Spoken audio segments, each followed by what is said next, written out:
All right, we want to welcome you guys here back to McKenzie Stadium here. Friday night football. We got a nice doubleheader going on for you today. We're going to start the 4:30 game. Kelso comes down the I-5 corridor to meet the Heritage Timberwolves here. Both these teams having a slow start this year, a little over halfway over the season here. Kelso able to have find themselves a win. They are 1-4. Heritage still looking to win, right? Yeah, they certainly are. They've certainly struggled this year. They've started off 0-5, and really they haven't had a close game. They lost a big one last week to Skyview, which Skyview was certainly favored in that one, but they lost that one 59-0. Yeah, so they're certainly looking for a little bit of success. Yeah, most definitely. We want to thank everybody for joining us. I'm Rodney Lawrence. I have Ryan Vastbinder here with me.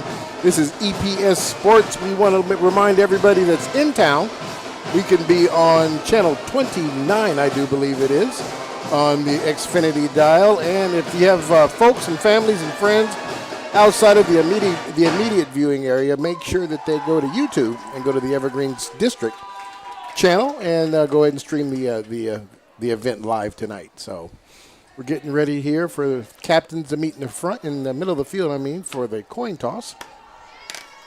So let's kind of talk a little bit about this. Now, Kelso looks like that last week, in that loss to Prairie, that might have been a controversial call there at the end. It looks like that turnover down there in the last seconds of that ball game might have cost them the game.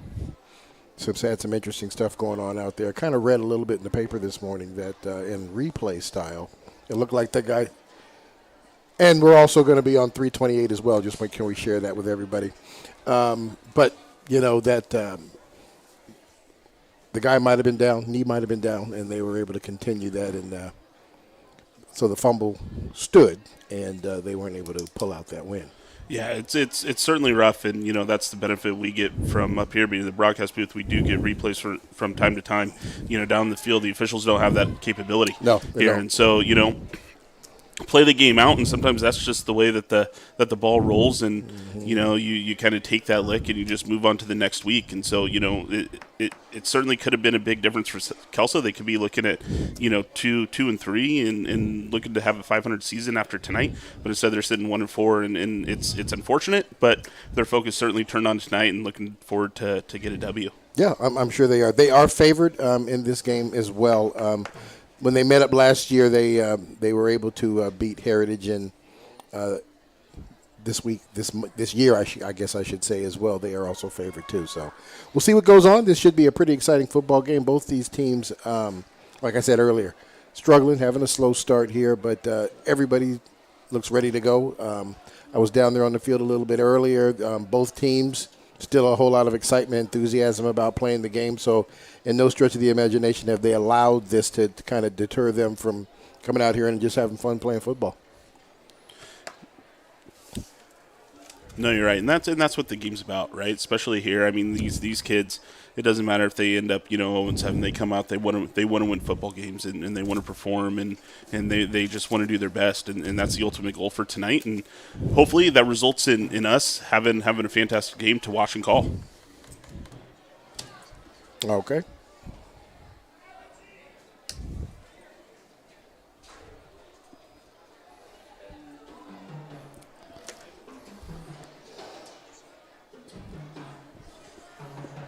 Gotcha.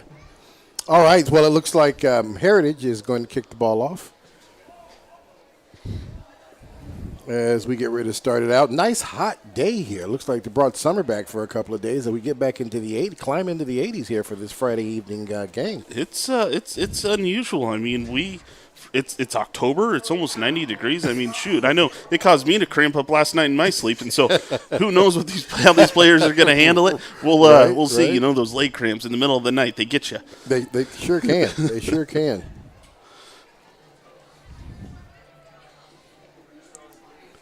Like the kicker, there's number 64, and that's Cody Howell.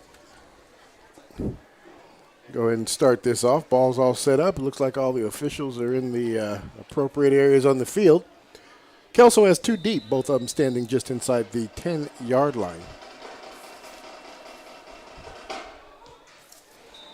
And we already got a penalty flag, and that'll probably be an offsides call. Yeah, it certainly was on the far side of the field there.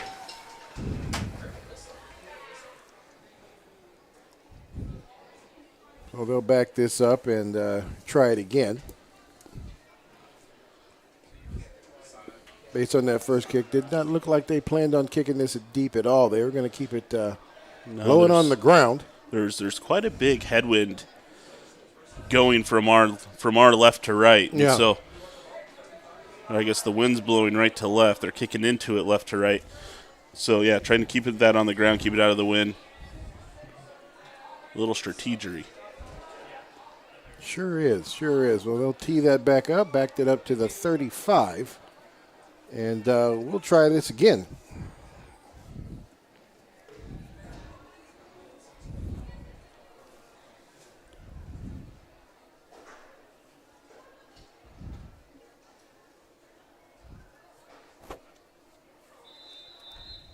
Officials whistle.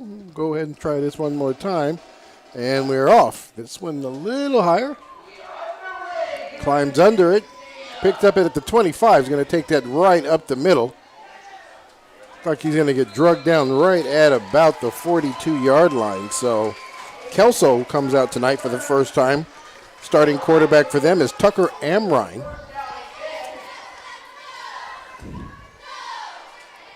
Amrine, the junior for the team.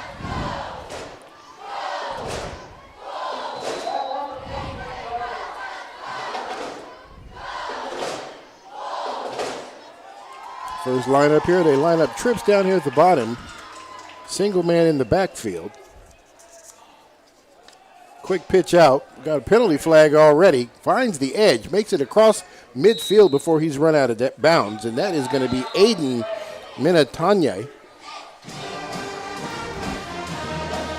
Number 28. But we've got a penalty flag right there around the 39-yard line. So we'll see what the call is going to be here on this one. And we're going to have some movement there for called there on the Highlanders, and that's going to move the ball back 5. We'll start this all over, first down and 15. Yeah, and as we look into this team, Kelso certainly has the advantage in the trenches there. I mean, they're starting an entire line. They're starting an entire line of seniors that are pushing no less than 240. Yeah. And so, Heritage has a young team out there, so they're certainly going to be able to get some wins in the trenches tonight. Kelso comes out, trips in the wide side of the field. They're going to hand this one up the middle. Minatanye bounces that to the outside, runs up the sideline. Looks like he's going to get run out of bounds, or step on the out of bounds lines, I should say, in T-Wolves territory. That's going to move the chains, first and 10 from the 47-yard line.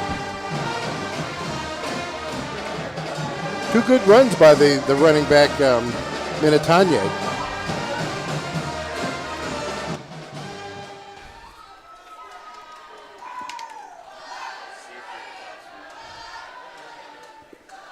Trips once again. They're going to do another pitch. Pulled the lineman. This time Minatanye has nowhere to go. He'll get stopped right there at the line of scrimmage. Jackson Sharp comes up to make the stop for the defense. It's going to bring up second down and 10.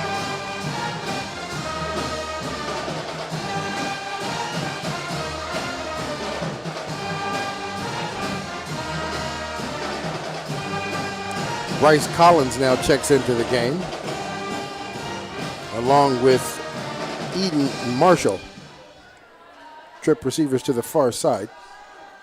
Running back lined up to the strong side. Quarterback rolls out, design run pass, makes a great catch upfield, brings that one in, and he's going to get down across the 30 before he is brought down. Great catch there by Aiden Minatanye.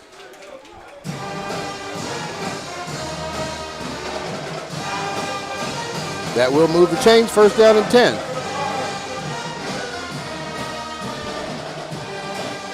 Yeah, we'll see here. Minatanye, he's open right there in the little slot. He's able to find his way around some defenders, finally getting brought down, but it was a good little route.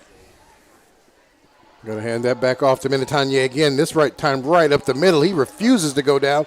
Bounces that to the outside, and he's going to get into the touchdown unstopped. 6 points there for the Kelso Highlanders.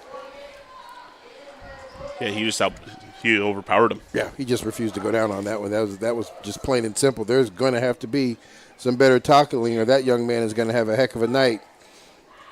Minitanya is listed at 5'10", 175 pounds, so not a small guy, but not a big guy either. Just going to run hard downhill, and you're going to have to wrap him up.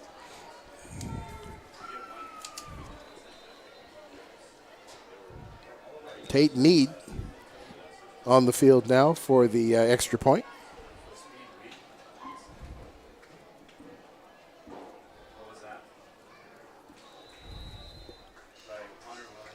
All right, we're lining up now. The quarterback is the holder.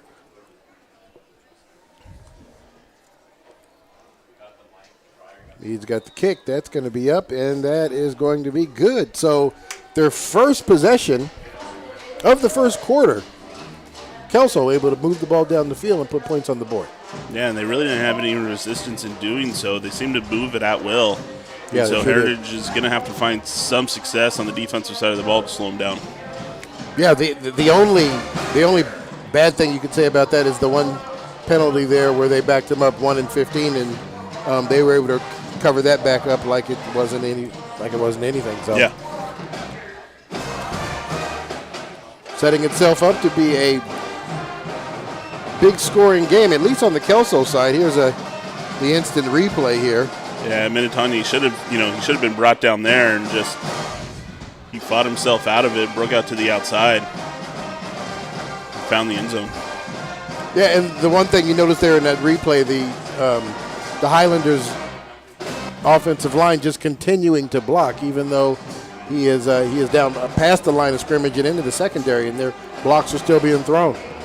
Yeah, I think it's a size difference and an age difference, and it just comes down to experience, and that's something that Heritage has really kind of struggled with so far this year. Just a bit. Tate Mead also handling kickoff responsibilities here. Heritage deep men lined up a little shallow, only at about the 15-yard line. The wind blowing pretty hard down there on the field. They'll have somebody hold it for him.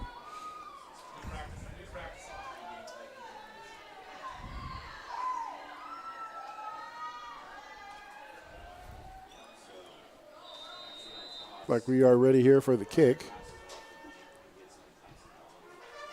And that is going to be kicked over his head and out of bounds. So Heritage will take that ball over on the 35-yard line. Heritage offense on the field for the first time. Their quarterback, Owen Daly, a sophomore, so a young quarterback on the field tonight.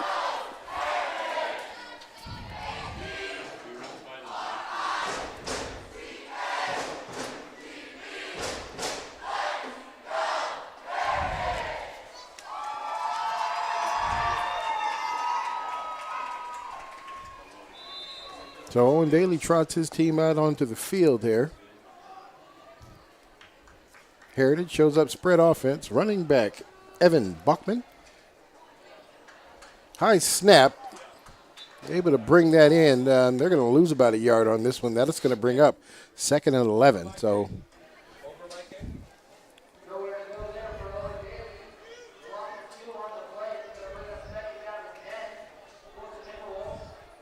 looks like they did give it back to him to the line of scrimmage. So 2nd and 10 as opposed to 2nd and 11. Trip receivers down there at the top of your screen.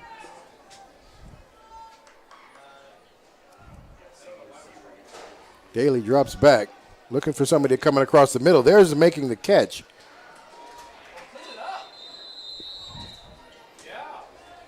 Like they'll get maybe a yard and a half out of this. We'll see exactly where they spot that. Good job there by Tate Mead, just kind of wrap him up. He held him until he got some help to bring him down. So they'll give him 2 yards on that. That'll bring up 3rd down and 8.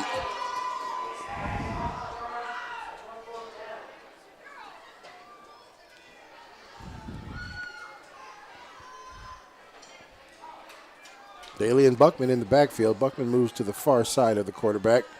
Daly drops back, hits a man coming across the middle. There to make the catch. That's going to be Jackson Sharp,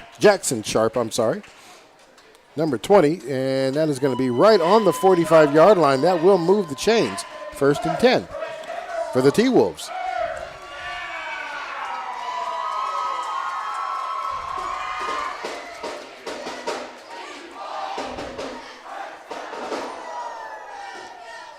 trips now here at the bottom of your screen. Sharp lined up on the hash marks. It's going to be the first run play here for the T-Wolves, and they are not going to go anywhere. They'll get back to the line of scrimmage.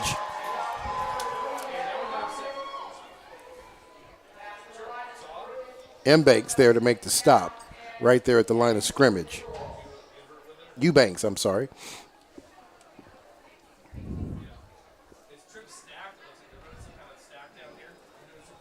So now they got stacked formation down here on the numbers at the bottom of your screen.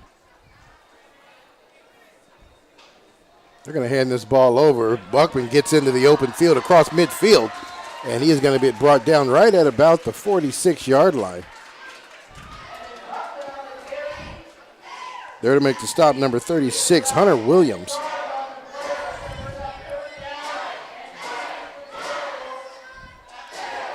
That's going to bring up 3rd and 2.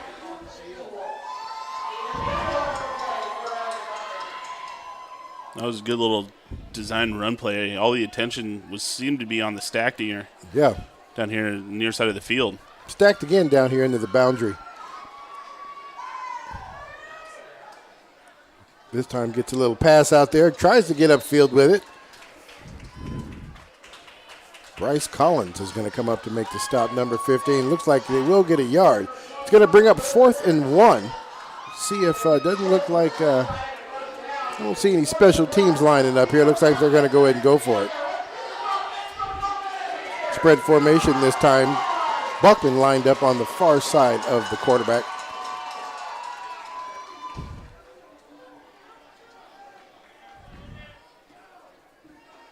Daly takes a snap, hands that off to Buckman. Nice little sidestep, but he is not going to get anywhere, and they're going to turn the ball over on downs. Great job there. That's going to be Blake Parsons for Kelso. Comes up and makes that stop in the backfield.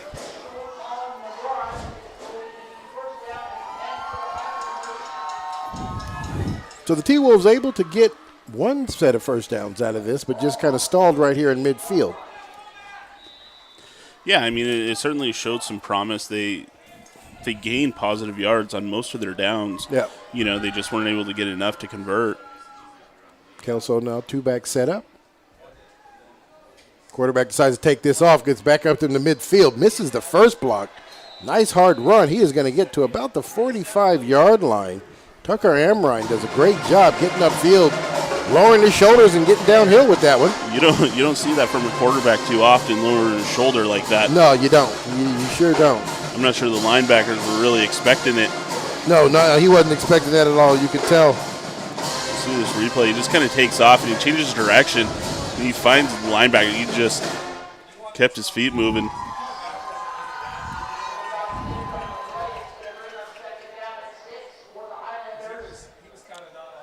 Option now. They're going to get that ball off to the running back. That's going to be Aiden Minatanye. We're going to get a late penalty flag that comes in.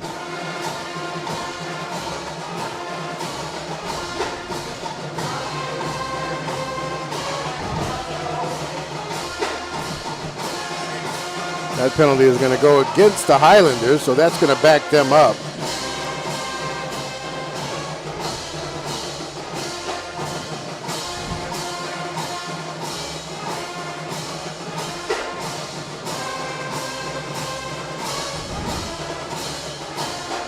So they'll mark this one off from the spot of the foul right there at the 35-yard line. Go back 10. That'll bring up 2nd down, and it looks like about 2. Kelso breaks the huddle. 2 receivers at the top of the screen. Amrine rolls out, steps into it, has a man open down the field, trying to run up under it, not able to get to it. Intended receiver Iddings, and that is going to be Briar Iddings. And that was the first time that we've seen Amrine really air one out. Sure did. His arm strength certainly impressive. I mean, that was a 45-yard toss.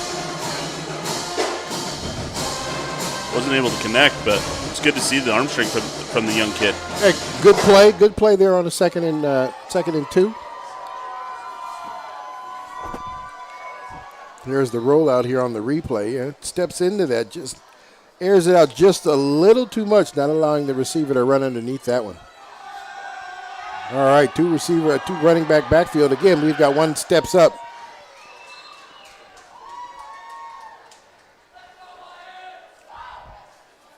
That time, Minatanye, the blocker. And they give the ball there to Blake Parsons. Parson comes back out of the game. Nice little powerful run there. We gets it down to the 40, and we're going to move the chains in. It's first down and 10.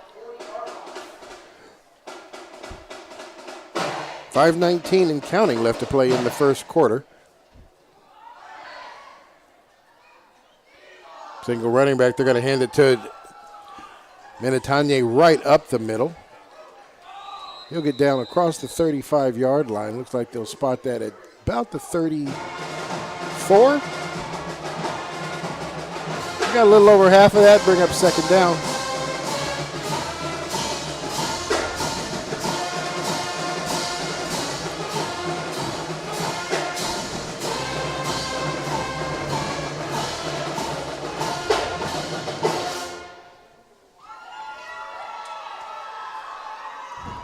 Number 45, Jonas Conrad, checks into the game as the fullback. Going to hand this back off. Minatanye finds an opening, and he'll get down to the 25-yard line before he is stopped. They'll spot that ball. Looks like on the 19, first down and 10. I'm sorry, not the 19. That looks like that is the 24-yard line.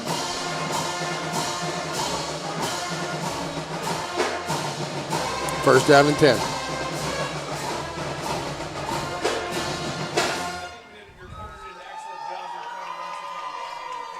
Strong side formation here to the bottom of the screen. They're going to hand this ball off.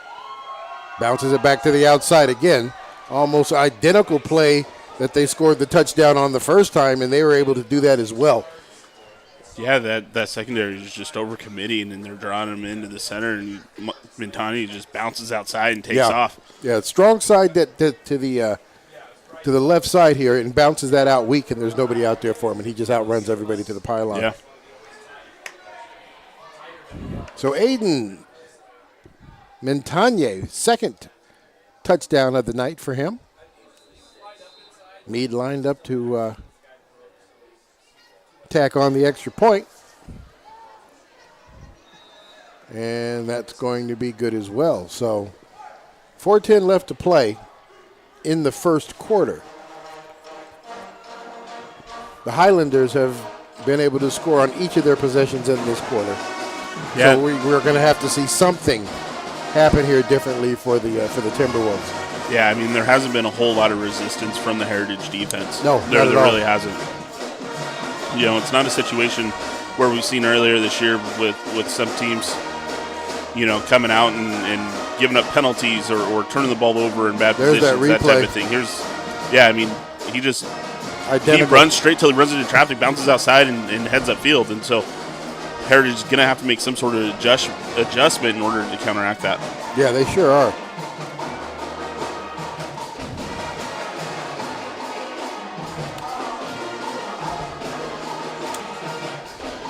Well, you had mentioned it earlier, and I'm kind of looking at it myself. The Kelso line is averaging 250. Yeah. And they're winning that battle down there at the line of scrimmage over the T-Wolves.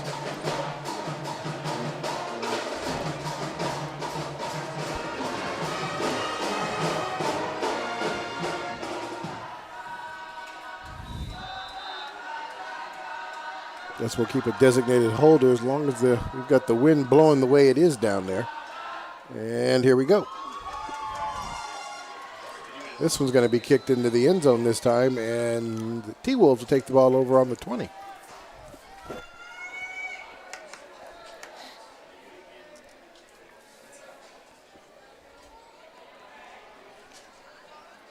It did show a little bit of promise with when they run out of that trips formation and hit that inside guy, which happened to be Jackson Sharp on both occasions on the quick slant. That seems to work for them. They're playing far enough off of them where that works when they go into trips formation over there. Yeah, I mean, the last time that, the Heritage offense was on the field, there was certainly some promise. They were able to successfully move the ball. They got a second set of first downs, and they just got to continue to move the ball and be methodical about it. All right, new running back in the game, Chase Anderson.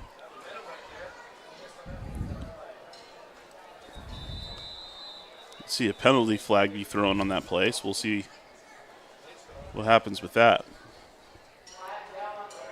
Chase Anderson, only a freshman, getting some run on Friday night. That penalty is going to be against the Highlanders, so walk that off.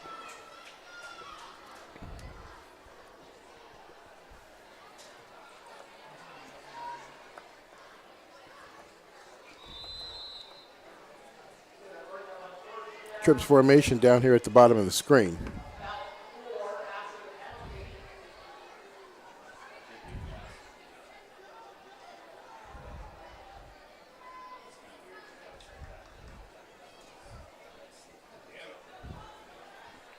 Daly takes the snap, hands this off late to the running back, and nowhere for the running back to go, and they're going to lose some yards on this.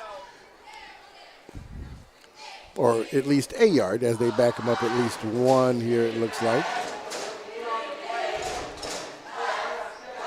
That'll bring up second down.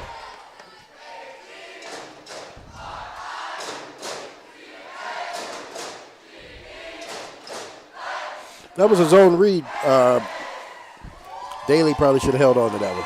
He probably should have. He let go of that ball a little little late. Back out. Drops back, looking for a man going down the field. Has a man. Well, covered pretty good there. Trying to get that ball to Sharp. Yeah, I think Daly, he might have panicked a little bit there. Kelso came with a blitz, and there was a man that wasn't picked up, and yeah, Daly ate that one. He sure did.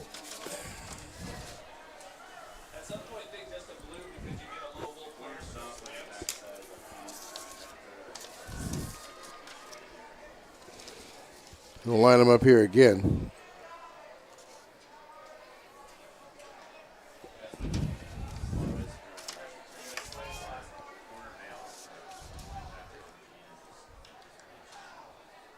Game clock down to 2 seconds. Has a man coming across the middle, not able to bring that in.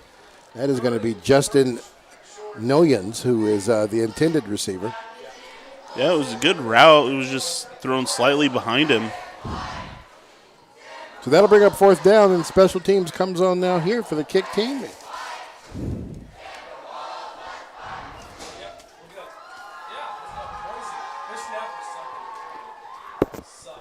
So Kelso defense, once again, 3 and out, 4 and out, if you will, with the penalty. No, that ball's going to get away from him, and he is not going to be able to get that one out, as he is going to get tackled down inside the 5-yard line. We got a penalty flag that flies in there late, so we'll see what the call is going to be on that. But, yeah, that was just a high snap that the kicker was not able to get a hold of. Yeah. Yeah, and it's unfortunate. We'll see what this penalty is. There might have been a late hit on the play. We'll see. And we're going to get a face mask call against Kelso.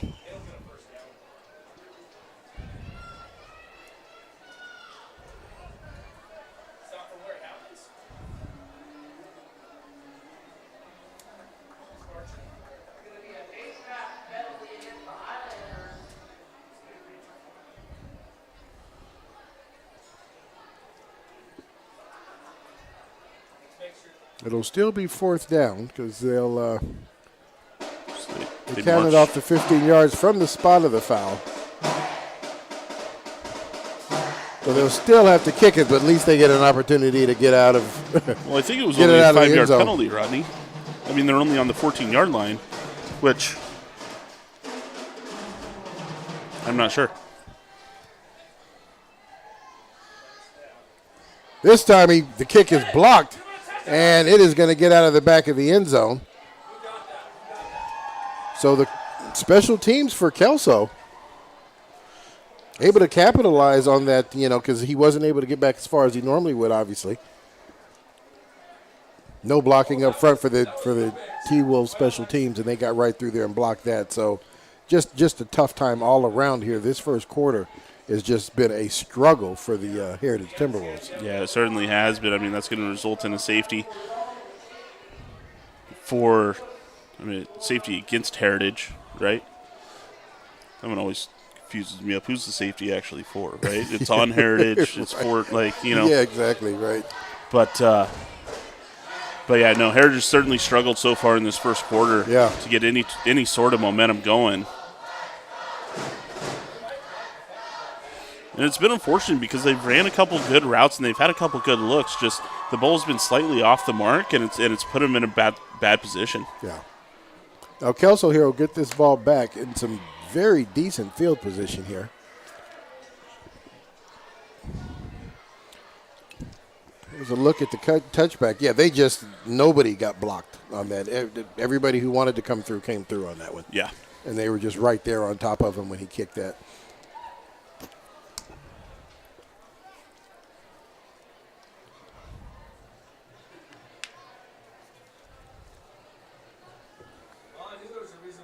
All right, well, now as a result of this safety, Heritage is going to kick the ball off on their own 20.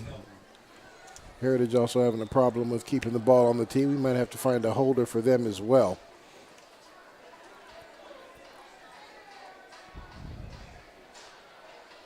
Yeah, that wind it's whipping even more now.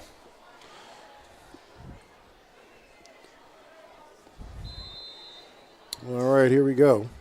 Deep men lined up at the 30. We'll see if that ball's going to go up in the air. Get caught at midfield on the run there, and he's going to get tackled, wrapped up at the 45-yard line.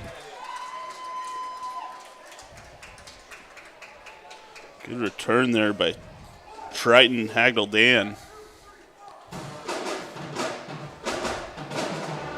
I mean, the benefit of that, he was able to go ahead and catch that ball already at full speed, it seemed like, and he just took off.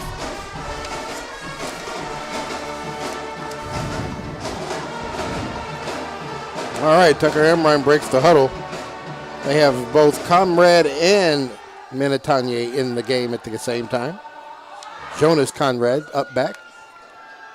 Oh, I'm sorry, that's a different running back in the game. That is now...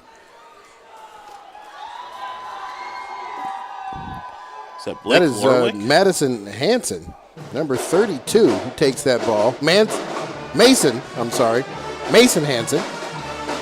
Nice run there by Hansen as he gets the chains to move there, and it'll be first down and 10 for the Kelso Highlanders.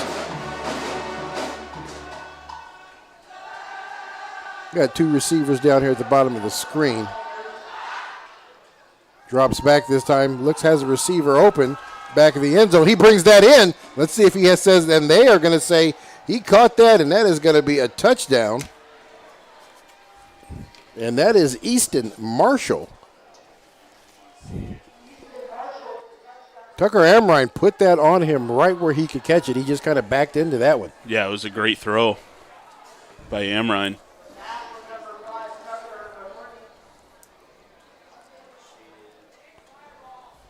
That is going to move the score to 22-0.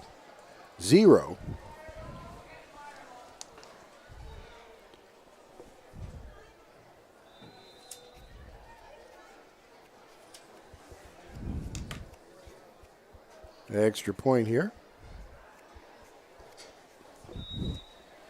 And that's going to be good. So he hasn't missed one tonight. That pushes it to 23-0. Heritage on the struggle bus tonight, trying to put something together. They're going to have to keep these guys off. There's a nice little replay of this. Yeah, we'll see here. Yeah, Amrine just drops it right into the breadbasket. I mean, great concentration there by Marshall as he just brings that in as he's going down.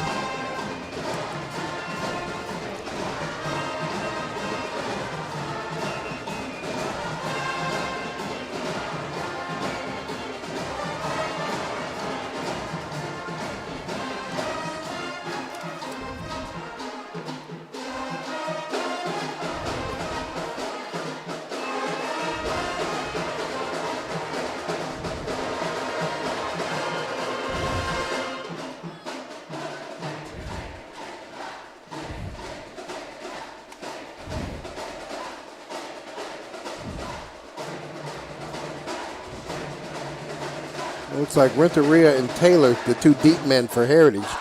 Both of them standing around the 10-yard line.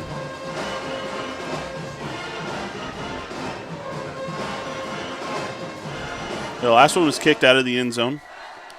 Kick in this direction is certainly wind aided today. Oh, yeah, it sure is.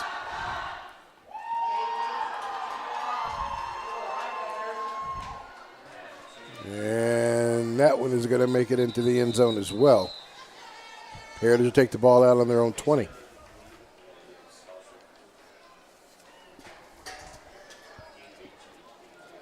You know, if we kind of talk about it, I mean, we talked about a little bit earlier about how young this team is. Owen Daly, a sophomore, that last series, they actually ran a freshman out there as their running back, and that was Chase Anderson, number 34. Yeah, I mean, they've got two seniors on their, on their offensive and defensive lines, and I mean, other than Evan Buckman, I mean, those are the only seniors that are starting on the team. Yeah, well, we did have a penalty flag down there, so it looks like we got an offsides penalty. Flag sitting right there on the 40-yard line, so Kelso is going to back up 5 and kick this one again.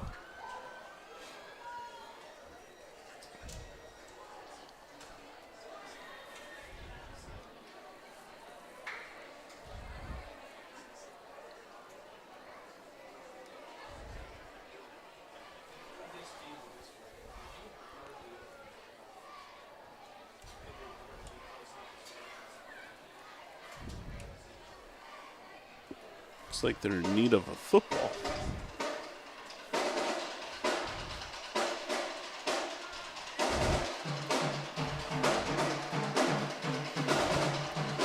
Not quite sure what's going on. Nobody seems to be moving in the direction to see that Tate Meade gets a football to kick. Okay, there we go.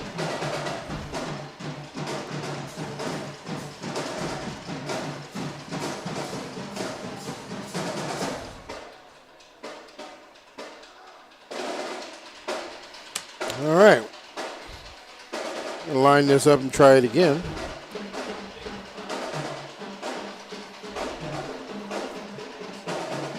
Clock stopped at 2 minutes, 23 seconds left to play in the first quarter.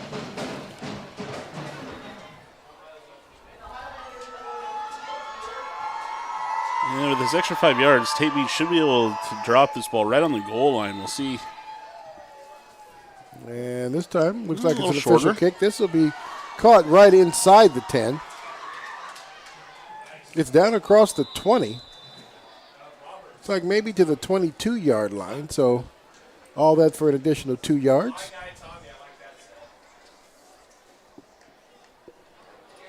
That's a freshman on the field, and that's Davin Taylor, number 80. So Heritage playing a lot of young players tonight.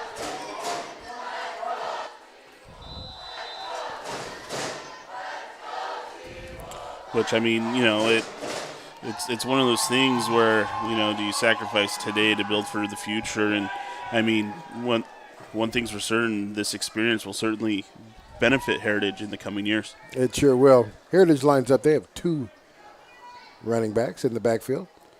Daly's going to hand that one off. Buckman is the running back. He is able to get around the corner. We got a penalty flag down on the 20-yard line as he's able to carry the ball across the 25.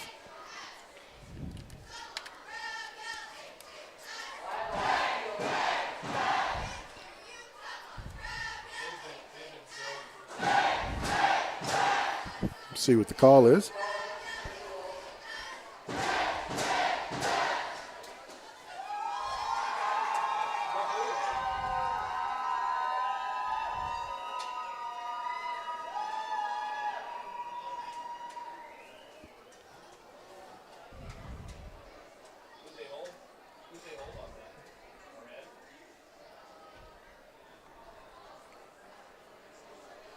That is going to be a holding call, and they'll back them up 10 yards on here, and we play that down.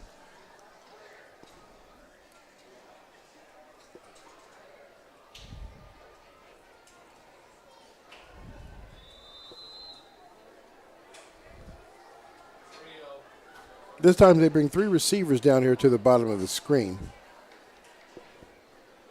Evan Buckman lines up.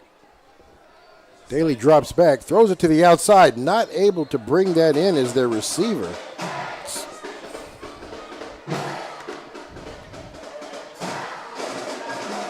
That is Jonas Ferguson, number 21. Ran a little out pattern there, but not able to bring that one in, so that's going to bring up second down.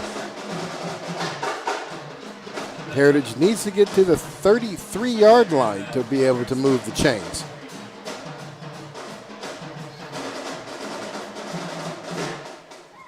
Second and 20. High snap gets that down. Buckman breaks into the middle of the field. Spins out of that initial contact. Good job. His knee hits the ground, so they'll have him down there. Looks like he does get back out across the 25 down to about the 26-yard line. So that's going to bring up third down and manageable after that good run. Yeah, absolutely. That was a great run there by Buckman. He was able to find a seam. He was real close to breaking free. He sure was. Anderson now checks back into the game.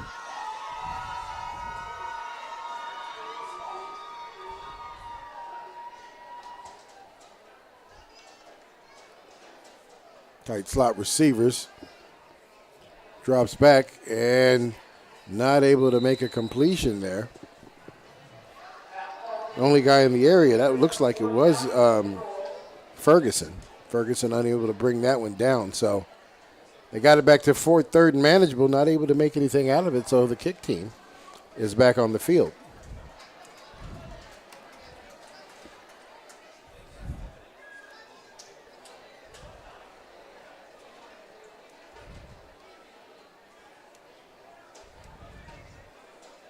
Punter lined up just inside the 10-yard line. And this one he is going to be able to get off. It's going to be a low punt, but it'll take a nice little roll into Kelso territory. Like it'll be down right there at the 30-yard line. Kelso will take it over from there, 1st and 10.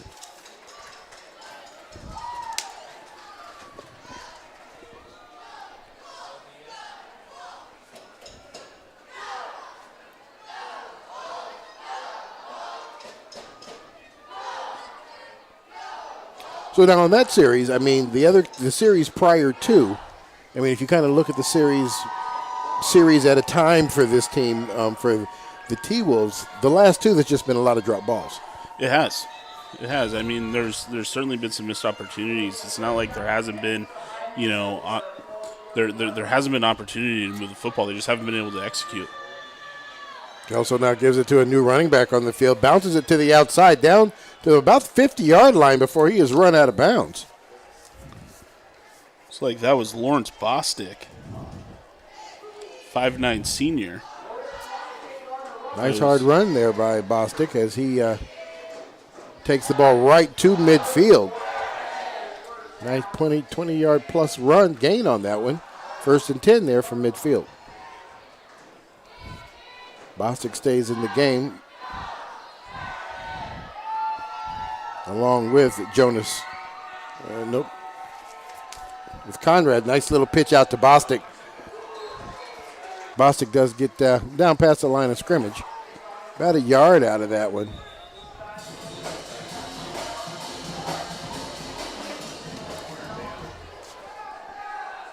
Jackson Sharp there to make the stop. Looks like we have a injured T-Wolf on the field.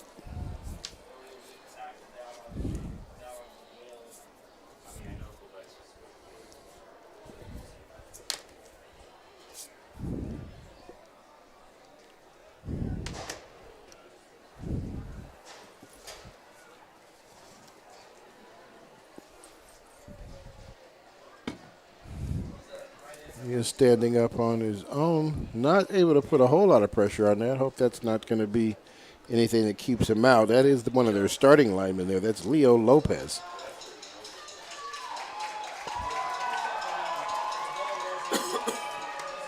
Yeah, one of the few upperclassmen that they have out there starting right now, and now he has had to step out of the game.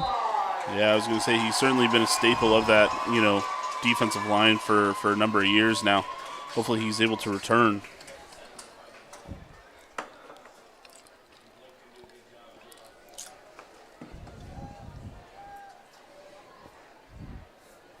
So Daly Line, I'm sorry. Oh, nice little Patrick Mahomes type dish right there as he gets that ball out to Bryce Collins. Nice job there by Amrine. This is kind of a push shovel pass out there to him. Yeah. Make something out of nothing there. That'll bring up third down as they get that ball across the 45-yard line down to the 44. There's the replay here. Yeah, you see Amrine's looking for options, and he's able to find Collins there. He pushed that about 10 yards. Bostic now takes the ball. Hard run as he meets one of the linebackers for the T-Wolves there in the hole. And that's going to be Evan Buckman. That was the last play of the first quarter here.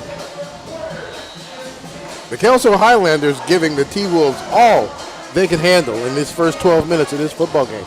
Yeah, they certainly have. I mean, Heritage is going to have to find some way to change things up, to find some sort of momentum, whether it's forcing a turnover or even just getting, a turnover on downs, right? Something positive to work towards.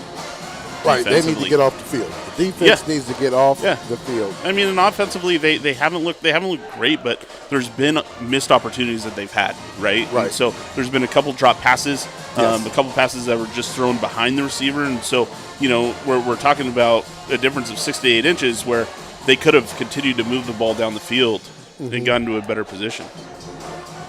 Yeah, right. I mean, at this point, the T-Wolves special teams faltered here twice in a row almost, right? Yeah. And ultimately ended up putting 2 more points on the scoreboard for the Highlanders. Start of the second quarter here, T-Wolves on defense. Bostic breaks right through the middle, down across the 35-yard line.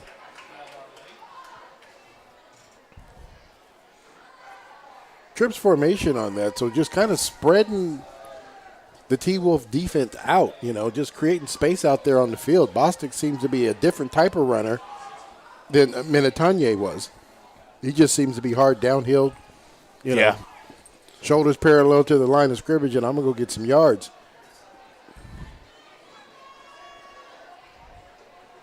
He is out there in their spread offense, 3 at the bottom. Rollout, and he lets that ball go. Not able to get that, but he takes a good pop as he lets that one go. Buckman in his face on that one kind of forced him, and so good defense there by the T-Wolves. Probably one of their best defensive plays of the night to this point. That'll bring up 2nd down and 10. Yeah, I certainly agree. Buckman was able to find his way through. Bostic missing his assignment. He just picked up the wrong person to block. Yeah. And allowed Buckman through and put a pop on Armine.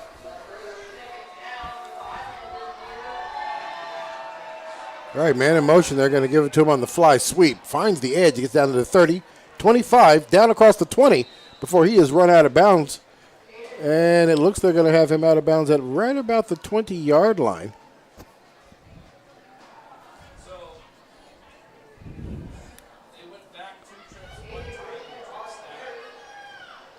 That is Aiden Richmond. Nice run for that young man as he gets it on the fly sweep. First time they've run at that play this half. So I do know that is something that they do have in their arsenal. Easton Marshall now lines up here on the outside. They're going to give it to Bostic again. Bostic breaks to the outside, breaks a tackle, breaks another tackle, and in for the touchdown. Early in this second quarter, the Highlanders are back on the scoreboard with a nice 20-yard run from number 3, Lawrence Bostic. Yeah, I do see a flag down there. I think it came out late, so we'll see what this call is. But the Highlanders certainly having their way with the Timberwolves.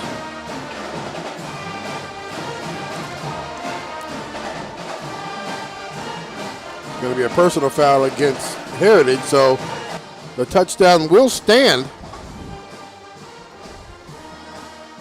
as the score now is pushed to 29.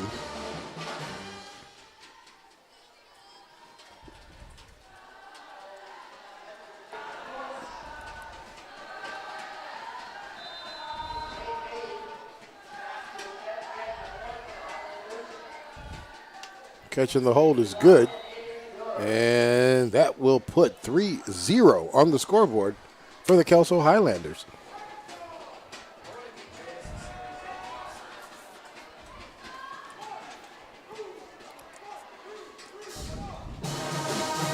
At this point, it's just about it's just about coaching these kids up, making sure that you continue to coach them up through the rest of this game, because now it's about making sure that they do everything right go forward. Yeah, for sure. Here's the replay on this. Bostic just ran hard. Missed tackles, and some sketches didn't even look like a whole lot of effort. So I'm not really sure what was going on there. He ran through two defenders on his way to the end zone. He did, and we're seeing quite a few just, arm tackles from the Timberwolves, that type of thing. And it's, they have to stay focused and keeping their form and, not only for their safety, but for their success as well.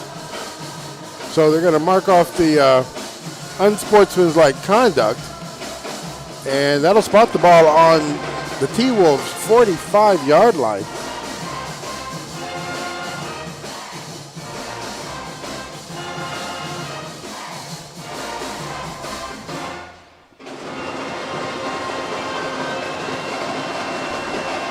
Official making sure that the T-Wolves front five are lining up 10 yards away, so they have to line up right there behind the 35.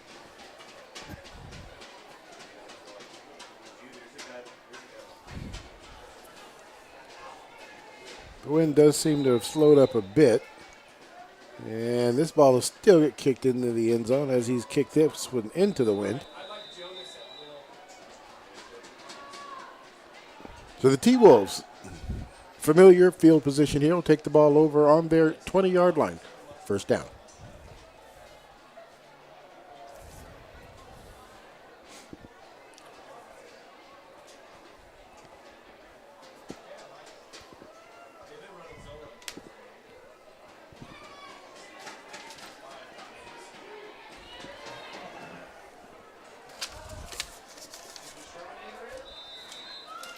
I'm going to remind everybody tonight that we do have that this is a doubleheader Friday night here at McKenzie Stadium, and our second game is going to be the Mountain View Thunder against the Prairie Falcons. That game will start at around 7, kind of depending on when this game ends, so that ought to be an exciting game. Prairie coming into it 1-4, Mountain View 4-1 coming into this game.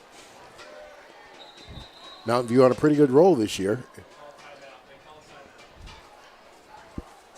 Heritage is going to call timeout. It will be their first of the half.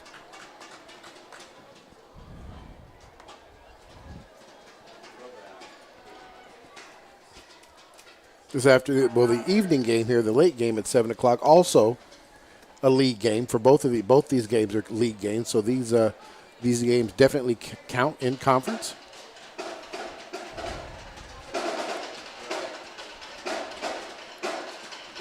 As it looks right now, Kelso looks real good that they're going to have another win in that column for themselves. Heritage still seems to be struggling to find that first win of the season. Yeah, it does. And, Heritage they just don't have the personnel. They just can't match up in the line, and it's causing a lot of issues for them. It sure is. So Daly back on the field. Sends a man in motion. Quick screen. He's going to try to cut that up in the middle. He is going to be met right there in the hole by one of the linebackers here, and that is going to be Jonas Conrad there, who makes the stop as he tries to turn that up into the hole. Yeah, it kind of had a hole there. He just ran into the back of his own blocker.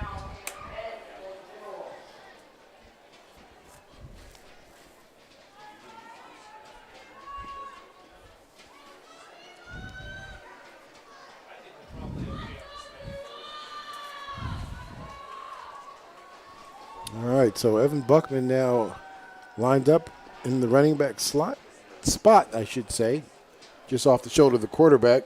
Daly drops back, tries to air this one out, looking for the edge. He's able to bring that one in. Good catch. Got both feet down, it looks like, for the catch.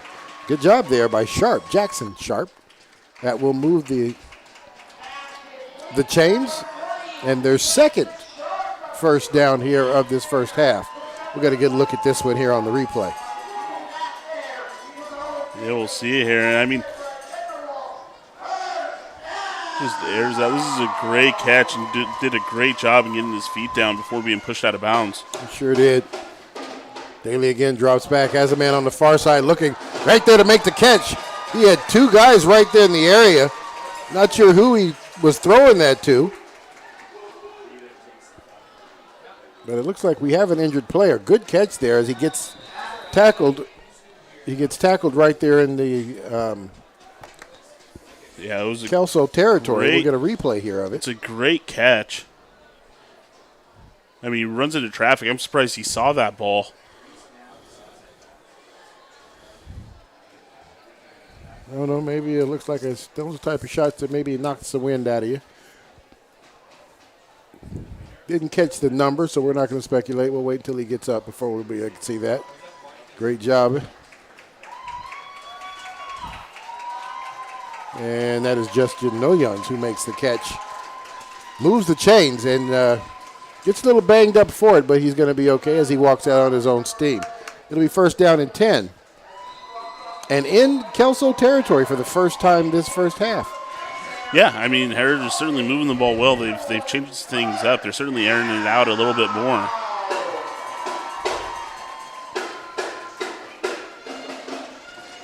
So Sharp lines up down here at the bottom of your screens right here on the hash. Two receivers out there on the far side of the field. Fakes it to Bunkman, play action. Comes in on a smoke screen. And looks like they'll get that back to the line of scrimmage, and that is about it, as they are stacked up by a handful of Highlander defenders. It'll bring up second down. Ran that play into the boundary, which sometimes, a lot of times people will run stuff in the boundary because the spacing out there just creates a nice little slip space out there. Not able to take advantage of it that time, as they don't get any, and they bring that back to the line of scrimmage. Yeah, it's real interesting. I mean, their safety's only playing 6 yards off the line of scrimmage. Tried to get that to Jackson Sharp. Quick slant inside, not able to get that to him. The ball kind of sailed on the quarterback, Daly. 3rd and 10.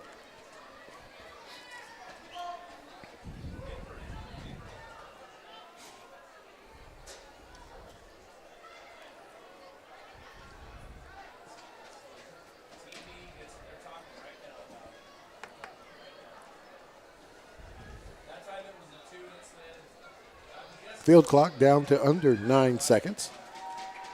Heritage definitely taking their time between plays here as the field clock gets down to 2, and they are going to get a timeout call here before they get a 5-yard penalty for delay of game. It's Heritage's second timeout of the half.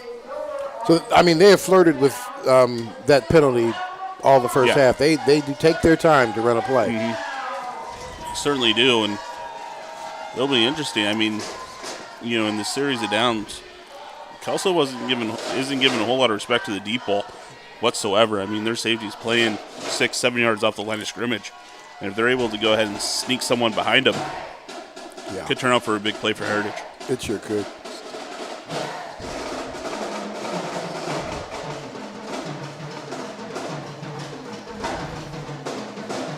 I mean, 3rd down and 10. They're in they're in Highlander territory. They're down 30-0. I mean, this could be 4 down. Possibly. We'll see here. Trip receivers down here at the bottom. Buckman lined up on the left side of the quarterback. Drops back, tries to air that one out. That's going to get picked off right there at the 30-yard line. So, and a late flag in. So I'm not quite sure what that might be a. I think it's unsportsmanlike. Unsportsmanlike conduct. Didn't see actually who is going to get called on that one. We'll see. We'll see what the call is, but almost like a punt. They're going to take the ball over on their, looks like right about the 31, 32-yard line. And this is going to be against Kelso, so maybe just excessive celebrating. Yeah, maybe? yeah. So it is Kelso's ball on the interception.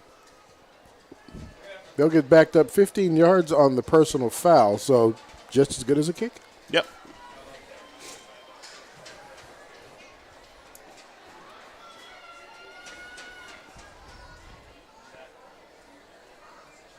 So as they march this off, Kelso's going to take the ball down now inside, just outside, I should say, the 15-yard line, first down and 10 from the 17. See the replay here of Logan Hyatt able to go ahead and pick this ball off. Just no one around him, and it's Kelso's defense did a good job staying over the top of that, and they didn't let anybody release up the field, and that pass definitely was set for somebody who was going to be able to break away and run underneath that. All right, so we're getting the chains and everything set up with the chain gang. Quick pitch out to the far side. Oh, we got a fumble. The ball bounces right back into his arms, and he fumbled it again. Let's go to see what happens. It looks like, and T-Wolves able to take advantage. And the T-Wolves get their first turnover of the game. First great defensive play for them today. Not quite sure what happened there for Minatanye. He fumbled it twice. We'll see here. Yeah, the first one, I mean, the ball's just hit and he fumbles. He's able to pick it up. Buckman there to make to create the initial fumble, and then it gets knocked out of his hands again. So great job there. Great defense for the T-Wolves. Something they desperately needed.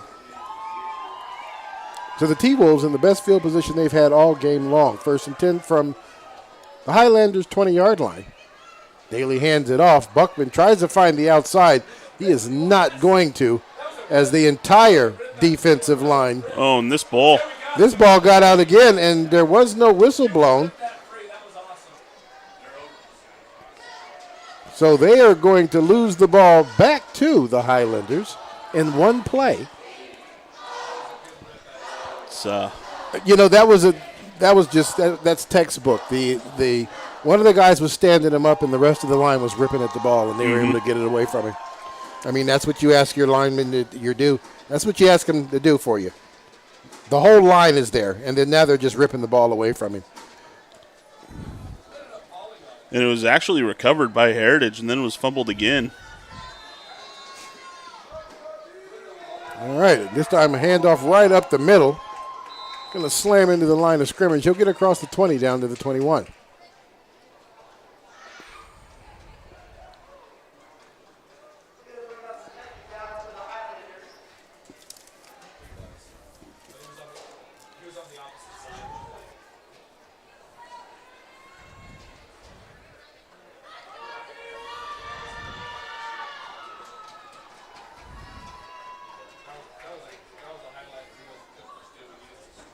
All right, twin running backs. They're going to hand this off to Minatanye again. This time Minatanye runs hard.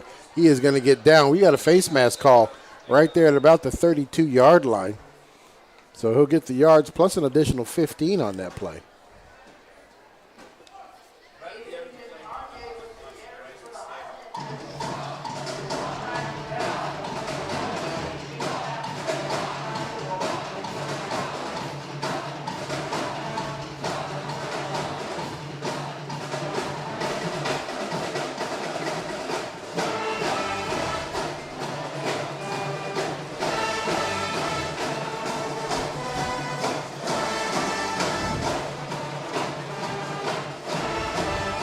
Jackson Sharp checks out of the game. He is going to be replaced by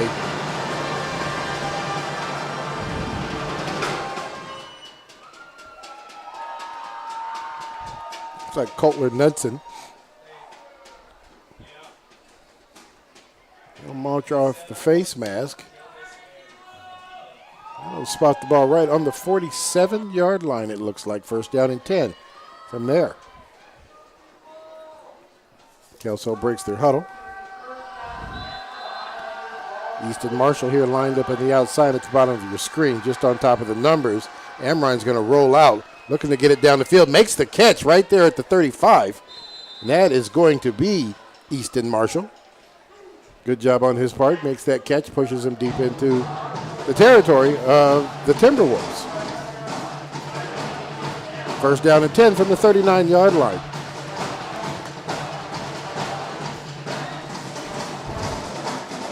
And here's going to be the replay on it.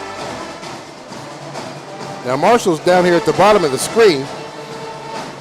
Decides to come back out as he sees the quarterback running out. So great job there by the receiver as he understands his quarterback's on a rollout. Yeah, and rolls back out to the direction he's thrown that he's running in. Yeah, Armine did a great job there too, directing him which way you wanted him to go. Strong side to the far side. Then they're going to come back weak with this. Minatanye, nice run as he gets down across the 20. Evan Buckman there to make the stop.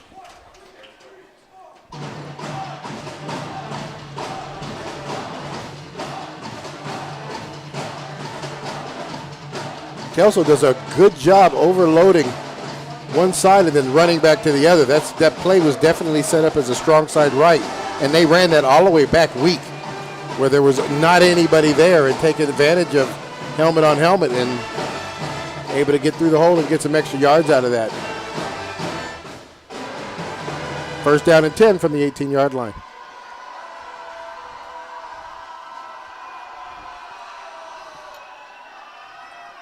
Minatanye once again right up the middle, spins, and they look like he's going to have him down right at the 1-yard line. No penalty flags, and that's going to be a first down and goal from the 1. We got the replay here. Yeah, Minatanye, I mean, he gets the ball and he just runs.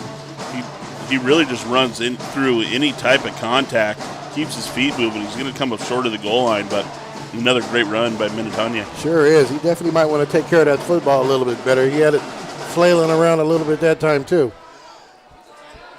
All right, this time they line up strong right. And they're going to take this right, and he'll get into the end zone untouched. 6:45 left to play in the first half.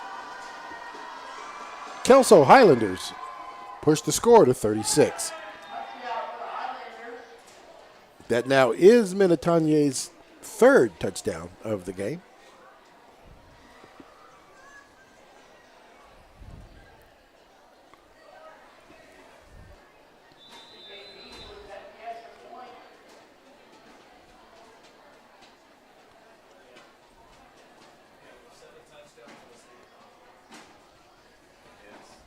Got the hold, and that is going to be good. That will be 37 points.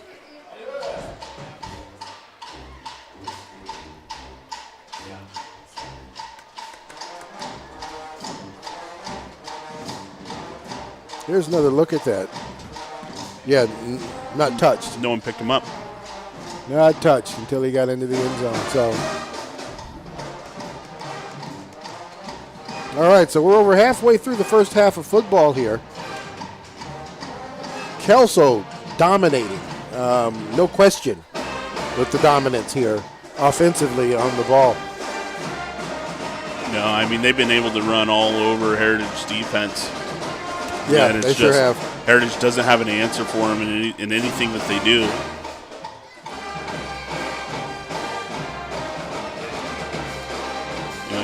I thought Heritage might have had a little glimpse of momentum when they forced that turnover.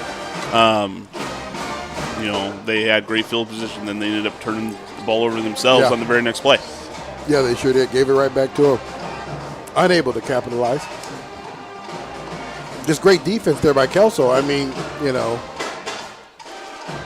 gang tackle 101. Yeah. Hold them up in some of these strips.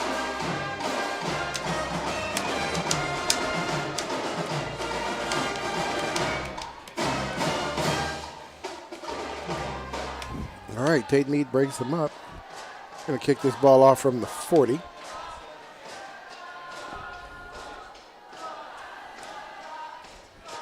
This time of the day, the sun is crazy down there around the 10-yard line. kick this in the air. The most it's going to be able to settle underneath this one. He's going to get it down inside the 5. Come back at it. Trying to bring that back across the field, and it looks like he will just get to the 15-yard line on this one. So they will take the ball from the 15, 1st and 10.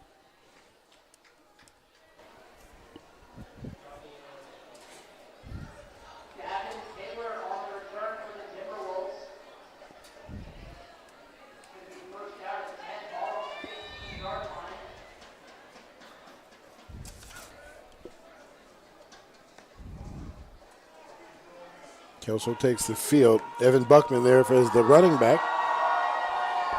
Twin receivers on either side. Daly takes a snap, hands it off to Buckman. Buckman takes it up the middle, makes it to the 20 before he is stopped.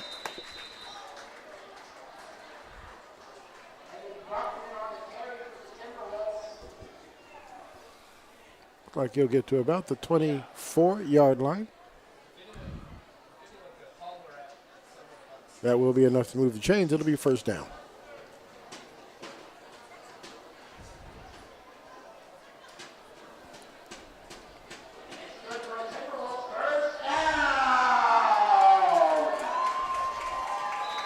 So here we go.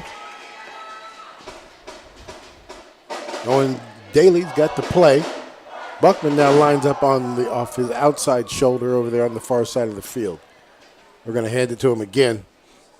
Nice sidestep. He'll get across the line of scrimmage down to like the 27-yard line.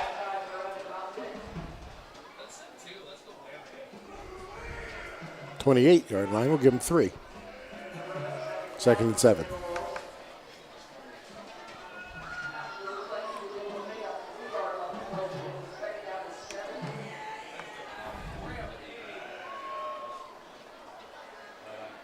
Daly hands it off again. This time Buckman is going to be met right at the line of scrimmage.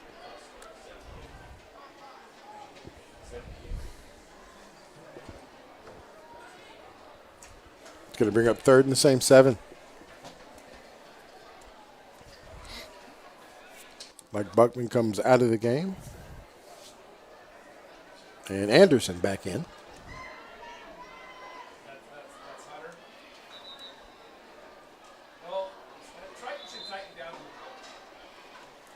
Got an official calling the timeouts here, trying to understand. Going to get something taken care of here. We'll see what's going on.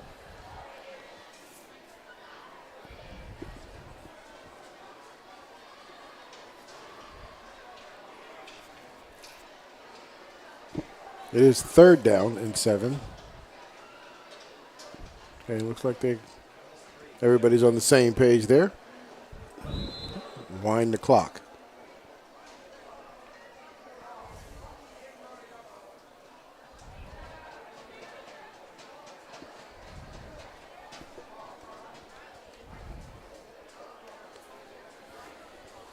Field clock now just under 10 seconds.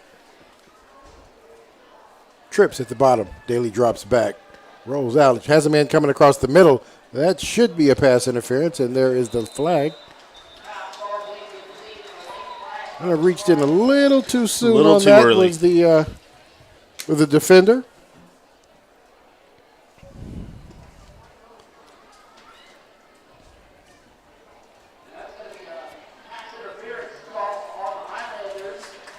So that pass, with the pass interference, that will get them the 1st down.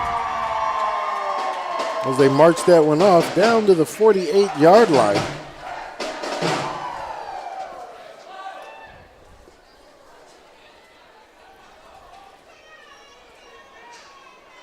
Twin receivers this time on either side. Anderson, the running back, moves Anderson to the other side. Daly drops back, tries to hit Anderson on a flare route, not able to get that on him. Might be good that he missed that one because he had a guy spying him. He really did.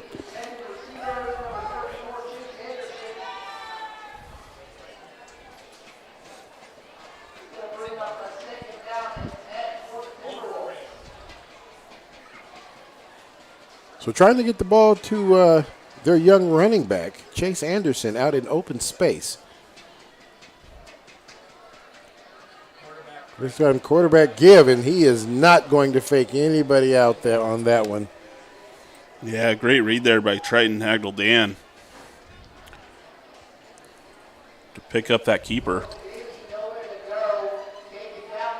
So they'll lose a lot on that one, and that's going to bring up third down.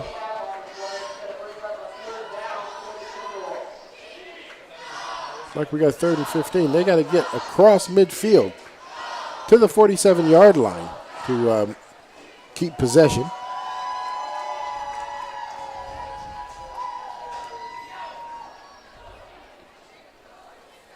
Daly sets them down, twins on either side.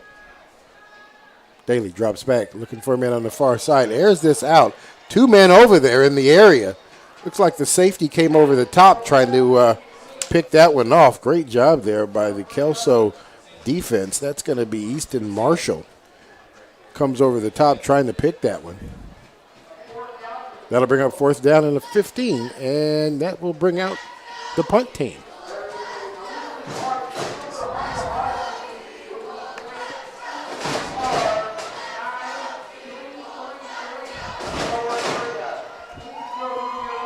Cody Howe handling the kicking responsibilities.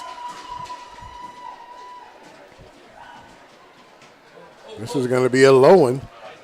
And looks like he thought about picking it up, Marshall did, but he's going to go ahead and leave it alone. And the ball will die right there around the 26-yard line. So Kelso will take the ball over. Great defensive stand on their part.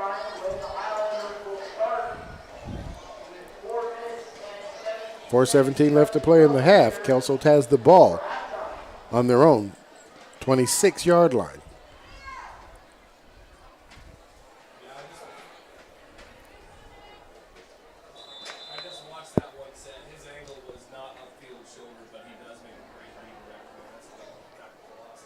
Kelso breaks the huddle with trips at the top of the screen.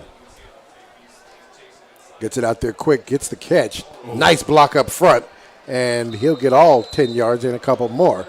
Down to the 40-yard line there. Yeah, big block there by Hunter Williams. Briar Iddings, number 2, on the catch.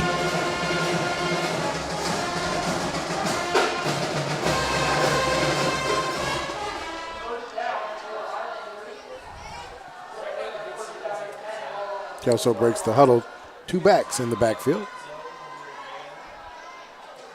Twin receivers down here at the bottom. Drops back. Intended receiver is number 15. That's going to be Bryce Collins. Looks like just tried to run a stick route there and wasn't able to put him on it. Tucker Amrine hit him a little on the outside on that one.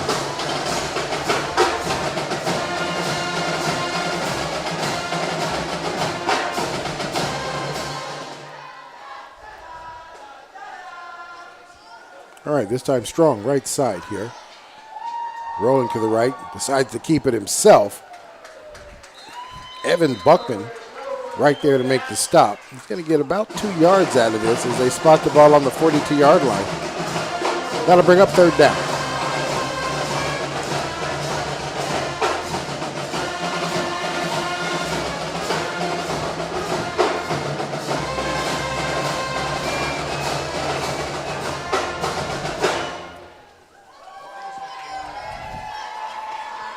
Strong side to the right side. Going to take this ball weak as he takes it inside. Nice little run. Bounces it out to the outside across midfield. Down to the 30, and he is going to get run out of bounds at about the 25-yard line. Great run there. That is going to be number 32, Mason Hansen. Yeah, that was a great, strong run as he bounced just out to the outside. He was able to outrun that middle linebacker.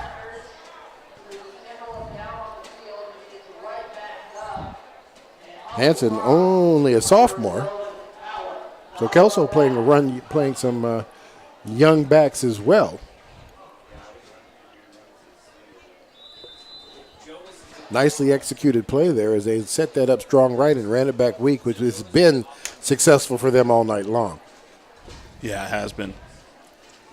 It's just a numbers game on that back side. There's more people over there on the Kelso side than on the T-Wolf side, and they're able to just make some big plays out of it. They're going to break the huddle this time. Slot receivers here at the bottom, but they're strong into the boundary. This time they're going to run it that way. Pitched it out to the outside. That is going to be Hansen again. Hansen spins out of initial contact. That'll get him across the 20 down to the 18.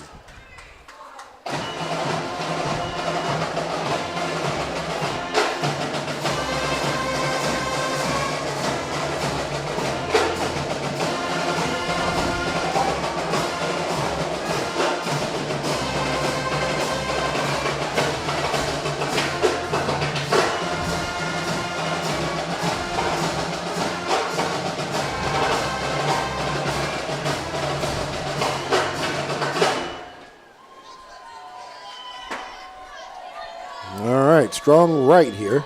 They're going to pitch it to the right. Hansen looks upfield, spins out. Buckman there to make the stop, but only after he gets down across the 10-yard line to the 9. That will move the chains, 1st and goal.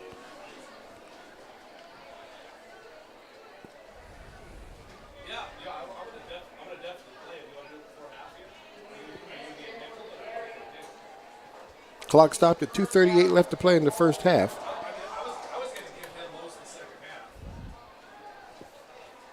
It should be running.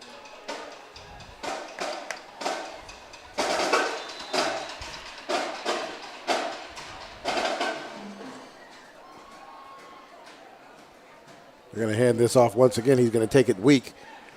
Nice strong run. He'll get down inside the 5-yard line.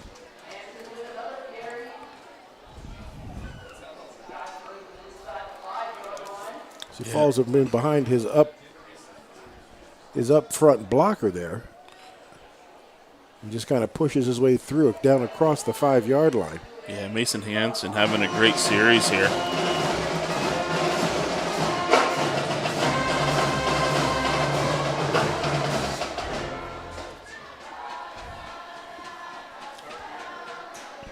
Strong formation over there to the wide side of the field. They're going to hand this one off. Hansen's going to drive his legs, and he'll get across the goal line for another 6 points for Heritage. There's the official on the far side with his hands up. So that is going to push the score into the 40s.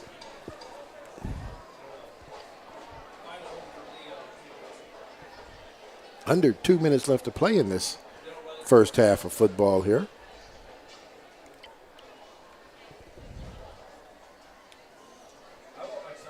Tate Mead here to put the extra point on the scoreboard. And he is able to do that, and that's going to push it to 44 points.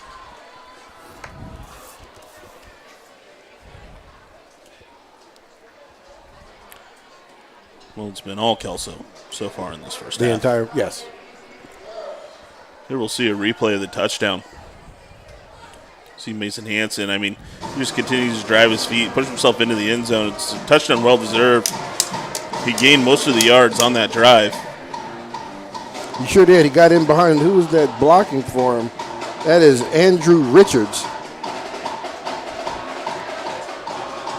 who pretty much played the up fullback that entire series for him, and just kind of some good blocking. Yep. Just kind of kept creases and gaps for him to get himself into, and some nice hard running.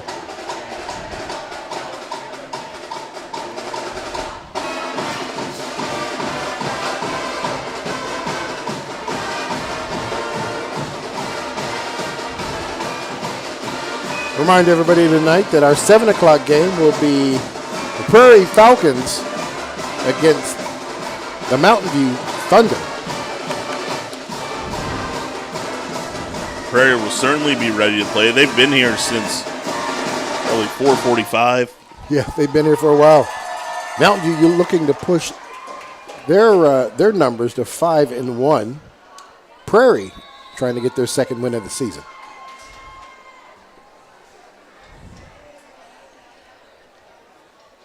And here we are with the kickoff. It looks like it's going to go out of bounds, and it is. And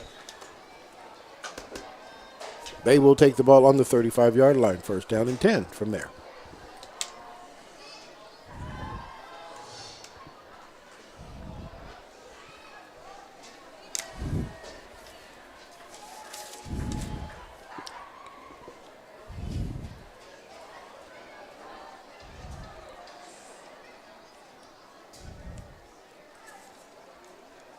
So in the Columbian, actually, Kelso was actually favored to win this game by 48.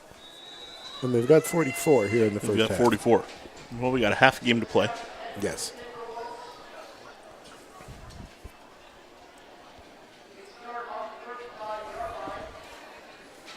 Owen Daly has them set up. We've got trip receivers down here at the bottom of the screen. Chase Anderson, high snap. He's going to go ahead and keep that one. Tries to get to the outside, and it looks like he'll make it back to the line of scrimmage. We might give him a yard on that, but they did not get out of bounds, so that will wind the clock. Officials trying to get him to, there we go. Start the clock back up. He did not get out of bounds. He did get a yard out of it, so it'll be 2nd and 9.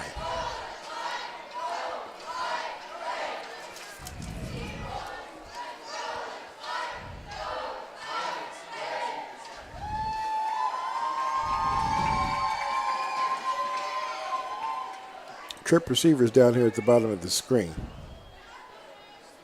That's another high snap. He catches it on the bounce, and he'll just throw that one away. The only person in the general area was number 34, Chase Anderson. So there won't be a penalty flag for intentional grounding. That'll bring up 3rd and 9.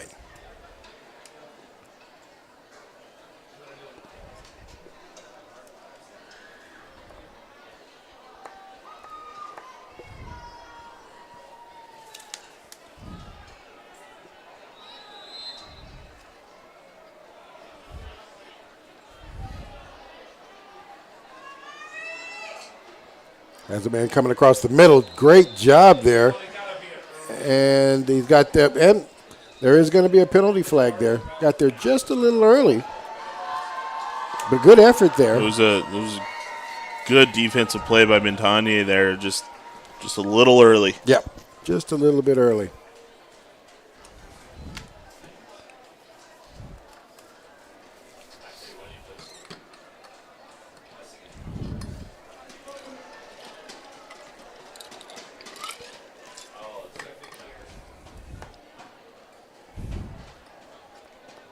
Another big penalty here that's going to move the ball into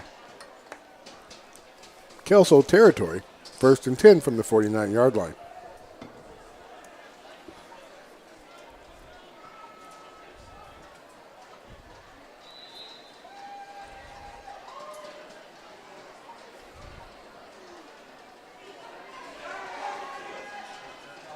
Chase Anderson, freshman young running back, still on the field.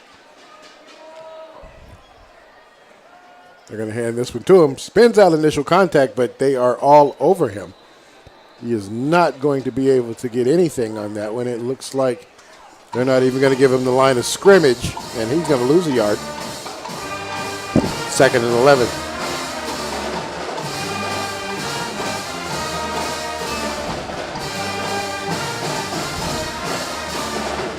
We're down to 38 seconds left to play.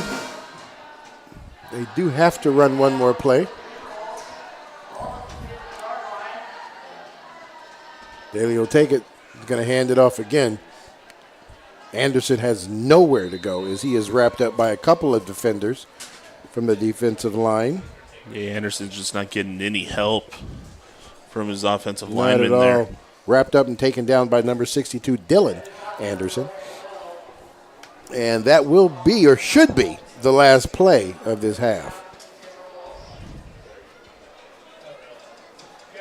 And that will run out the first half of football here. Kelso, all Kelso the first half, 44. Heritage still trying to find a win, 0. We'll be back for the third quarter here in a bit. This is Rodney Lawrence, Ryan Vassbinder. This is EPS Sports. We'll see you at 3.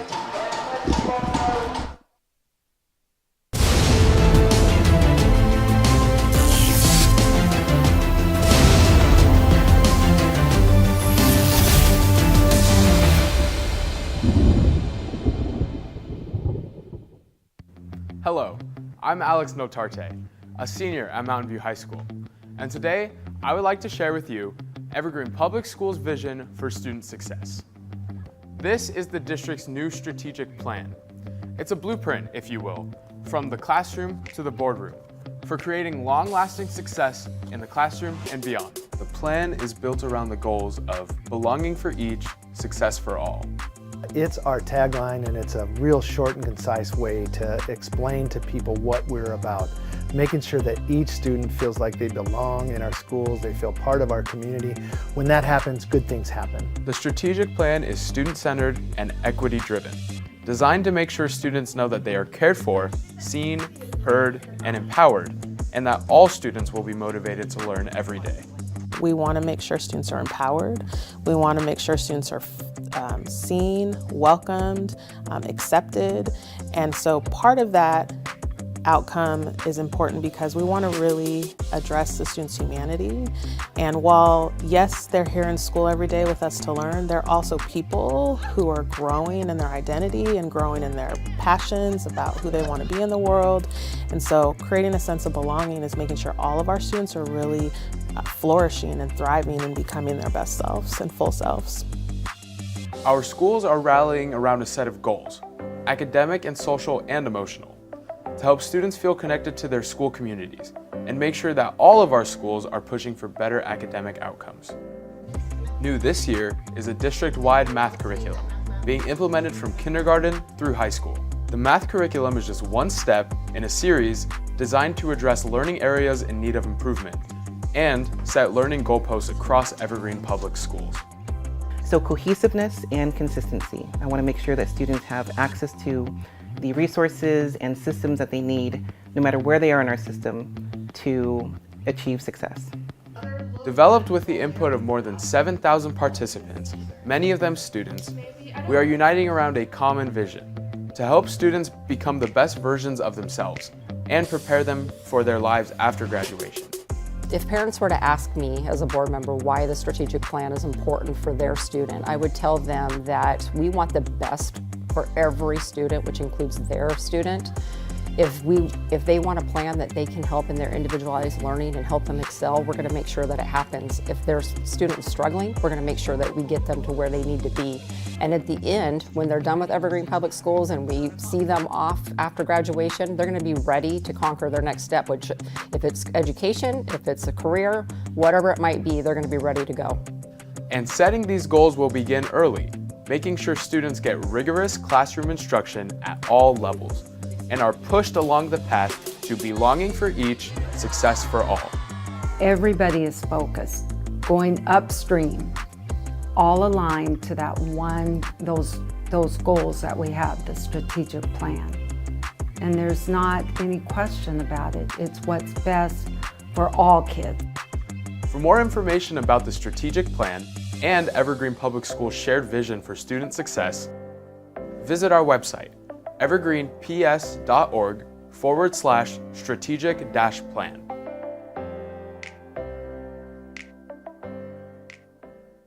Hello and welcome to this EPS Inspires Update. I'm Craig Bernbach. Let's talk hope. We all try to be hopeful. We hope good things will come our way, and we especially hope that our children will experience good things. But did you know that hope can be measured, that hope can be learned, and that if we give kids more hope, they'll be more successful in the classroom? Well, at Burton Elementary School, they're practicing hope as a science, and it's paying off.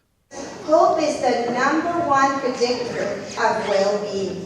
I don't think I've ever seen the school so full before. We are so excited to welcome all. Welcome to Hope Night at Burton Elementary School. It was emotional for me to see everyone there. When Becky tried to talk about hope, I'm tearing up at the side of the room, you know. So many students and so many families there, and they care about the work just as much as we do. On Hope Night, the students were proud to show off their work with hope. There was art, there were poems, and there were a whole lot of kids giving lessons about hope to adults. So this is like what we hope to be. I said I hope to be a vet. And what the kids were teaching their parents is that there's a difference between having hope and making a wish. A wish is something that doesn't require your action. It's based on chance. It may or may not happen, but a hope is more like a goal because you can do things to actually make it happen. It's great that the kids were teaching their parents what they've done because hope is something that we can also teach one another and lend to one another. To help students make things happen, Burton is working with hope as a science something that counselor Raina Luchin-Wall first introduced to the school. So I was in a counselor level meeting with others from the state of Washington, and they introduced Dr. Chan Hellman and his work with the science of hope. And they said that hope was actually not just a feeling, but a cognition, something that could be taught and something that could be learned, and that it would change lives. So Burton decided to jump in head first. They secured a Hope grant and began educating their entire staff about hope as a science. Well, I think as we learned directly from Mr. Chan, Dr. Chan, the author of the book, and we learned about the science of hope and really got a good professional development for our entire staff around the science of hope. That helped build some momentum, and then seeing it work. And it has worked. For the last 2 years, Burton has collected hope scores and compared that data to academic achievement. When we saw that our students that grew the most in hope also grew the most in reading, and we actually saw the correlation ourselves, that is, it's like the proof is in the pudding, right? And now students, staff, and families at Burton have proof that being hopeful can change their lives. HOPE. Having the belief that you could make your future brighter than your past, and that you had the power to do that. What's this say? Hope. As mentioned in the story, a major way to increase hope is to give students a feeling of belonging. And that aligns a great deal with Evergreen Public Schools' new strategic plan that's just starting to be rolled out. Stay tuned for more details. For Evergreen Public Schools, I'm Craig Burnback. Calling all student athletes in Evergreen and Battleground Public Schools. The Mark Rigo Athletic Scholarship Fund is accepting applications. Mark Rigo was a beloved football and track coach who passed away in 2018, but left behind a legacy. The thousands of student athletes he pushed to become the best versions of themselves and pursue their dreams. His whole thing was the power of one. If he could just do one thing each day for one person, he's made an impact.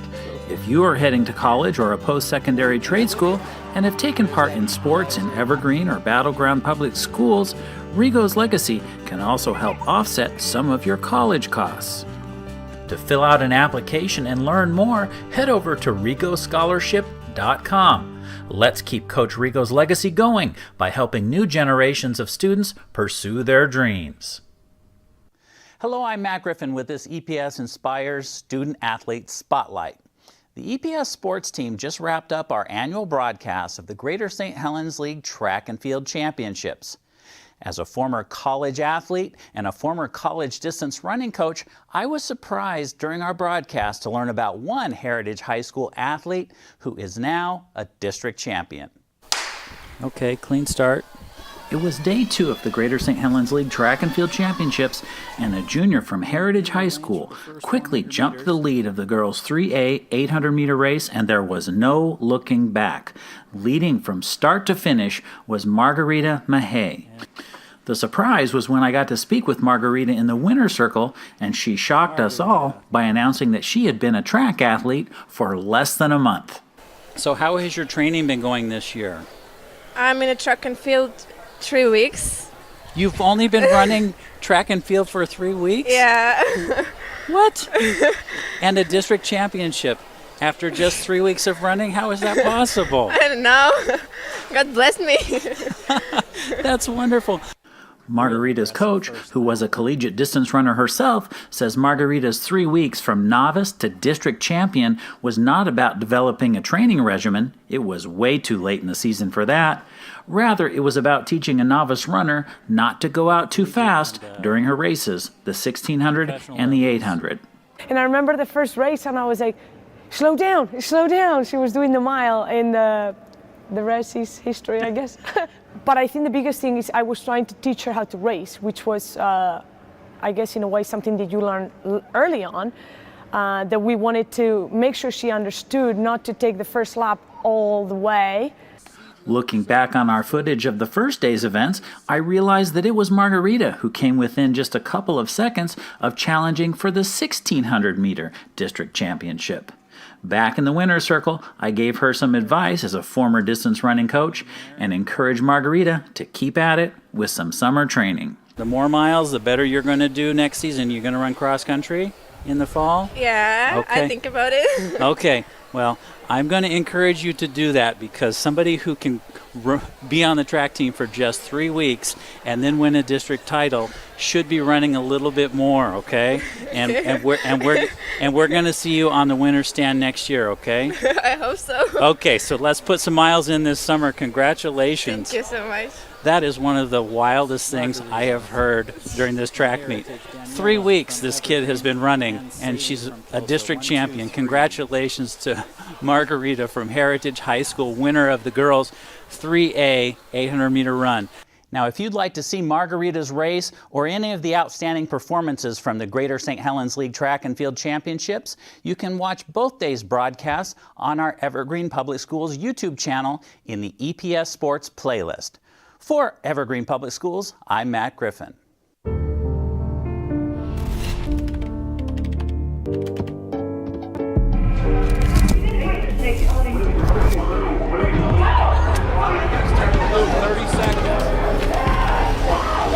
I'm an ex-drug dealer, and I'll be your sub today. Can you see anything different as a pill? No. You don't know? Fentanyl is being mixed into everything now. There's only one thing that will save somebody's life. That is naloxone nasal spray. Fentanyl, it's cheap, it's potent, and it's profitable. Why would drug dealers put a lethal dose of fentanyl in drugs if they know it's so harmful? Really just all about the money. I just didn't realize that one pill could change your whole life. More kids should know.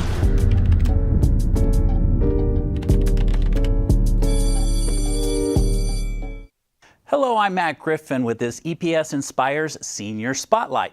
I'm here in the Evergreen Public Schools broadcast studio where the district's communications team records Sit Down with the Soup, the informational program featuring Superintendent John Boyd and host Craig Bernbach. Now, when Craig and I learned there was an autistic student from Union High School who was a big fan of the show, I thought what better way to celebrate the senior than by inviting him here on set for a tour. After a quick tour of our studio and control room, we went a step further and asked Khalik if he would sit down on the set for a chat with Craig. I'll sit in this chair. Yep. You're going to be in Superintendent Boyd's chair. That's this one right here. Wow, I'm going to be sitting in the superintendent's chair. Yeah. Khalik, can you talk a little bit so I can get your mic level? 1, 2, 3, 4, 5, 6, 7, 8, 9. We good? Thank you. That's very good. What do you love about school? I think just connecting with students and stuff and just being with staff and everybody, I think it's just very, very fun to be around people. At Union High School, Khalik attends classes and also works in the school cafeteria. Khalik also attends Cascadia Tech Academy for a hospitality and tourism class. Teachers at both schools say Khalik is a people person who enjoys pushing himself to pursue new challenges. Khalik, where do I start? The moment he walked into class, he comes in every day with a smile, and he actually says hello to everyone, or good morning to everyone. And he's so inspiring. And just like any other student on the spectrum, everybody's different, and his take on things is if it's something that's interesting, it's something that he likes, he's willing to go after it and go after it hard. And with the Sit Down with the Soup, or it's his work at Cascadia, he said, hey, this is a new experience that sounds like something that I might be interested in, so I'm going to go full force at it. Back on set, Khalik tells us that Union High School has felt like a home away from home, and graduating is going to be bittersweet. Had a lot of good teachers there. I have about a month and a half now left with them, and it's gonna be kind of hard for me to leave them because it's like a good community. Feels like a family going to that school. And Khalik has so enjoyed being an Evergreen Public Schools student, he has visited every school in our district, learning facts about each, and even made a PowerPoint presentation to share with fellow students and teachers. You couldn't ask for a better advocate for how schools make for stronger communities. What's so great about Evergreen Public Schools? What would you tell them?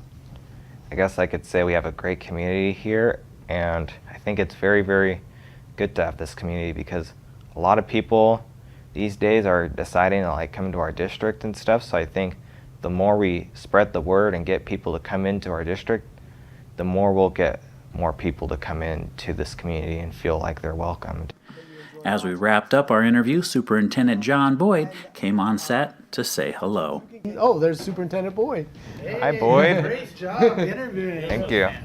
Nice job. Thank you. You know what I'm scared about, though? I'm scared that you might take my job. Yeah. Your answers were so absolutely perfect. Yeah. Thank you. After Kalik's time on set, we asked his mom, Angie, to reflect on his time as a student and his willingness to try new things. Everybody he comes in contact with, he's just smiling, happy. He puts everybody before himself. So he's been just an amazing kid, and for having autism and having a lot of things change, he's really willing to try a lot of things, which has just been amazing. And then, of course, no Sit Down with the Soup guest host gets away without a souvenir photo.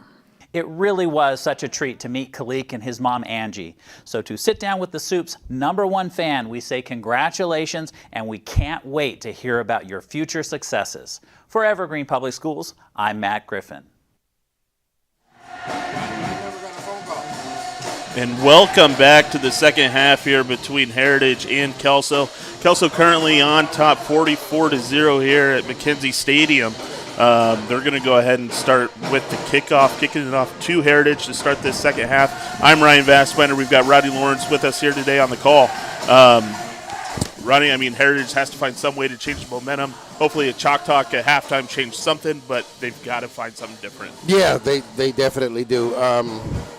44 points given up in the first half of play there. There was no real spectacular. They ran the ball. Yeah. I think we had one of the touchdowns as a pass play, but this is all just ground and pound. Just run the ball at them and just keep it pushing. Yeah, and Kelso's been able to go ahead and just run at will. Yeah, they have. They're running through tackles. They're able to cut outside, and nobody can catch them. And so Heritage has to find some sort of way to slow them down offensively. Offensively on their own, they've had a few opportunities. Things just aren't clicking 100% of the way, but hopefully they can get something going here with their first possession. Yeah, it sure does. Looks like they'll get the ball back to the 20-yard line. Timberwolves take the ball over on the 20-yard line. First down and 10 from there. Chase Anderson, the ball carrier on that play. And he was the ball carrier the last series of downs they had before we went into halftime. So we'll see if he is going to start the second half, and he is, as we see him trot back out on the field. Owen Daly, the quarterback. They run out their trips formations up there to the top of the field. They're going to hand this off to Anderson. Anderson is going to get just across the line of scrimmage. They'll give him about a yard on that one. It'll bring up 2nd and 9. Yeah, it looks like I actually don't have the number there on that individual who made the tackle. Yeah, they might have some JVers or something in the game because of the score here. And also because of the score, we are on a running clock until Heritage can bring it within a 40-point discrepancy. Has a man coming across the middle. Makes the catch and contact right at the same time. Good job there for number 21. That is going to be Jonas Ferguson. Yeah, good catch there. Zayden Hoover with the tackle for Kelso. Daly was able to step back there. Did not get rushed on that. Was able to just step there and watch that pattern just kind of show itself and put it right on him as he makes the chains move on that one. Play action. This time he is going to try to sidestep a would-be tackler. Not able to really step into that one, let that one go, and throws that one short. So that'll bring up 2nd and 10. And that's more of what we've seen all of the first half. Daly not having a lot of time to throw the ball.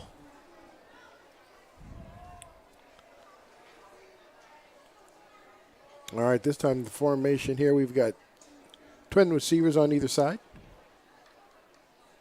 Chase lined up on the right side. They'll give it to Chase, and he is going to get across the 35-yard line. Looks like he'll make it to the 36. Yeah, tackle made by the big defensive lineman, Dylan Wallace.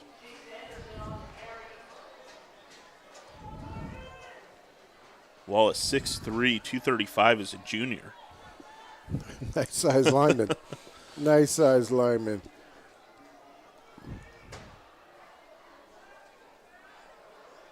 All right, here, trips receivers down at the bottom part of the screen. Anderson sitting off the left shoulder of the quarterback, Daly. Field clock down to 4. Takes the snap, drops back. Looks for his man coming. That ball is going to be picked off right at the 45-yard line. Intended receiver on that play was Jackson Sharp, not able to pull that one in. Yeah, Zayden Hoover is able to just go ahead and step in front there and pick that ball off. Starts the second half with a big tackle and a big interception. We see the replay here. See Hoover just able to just step right in front.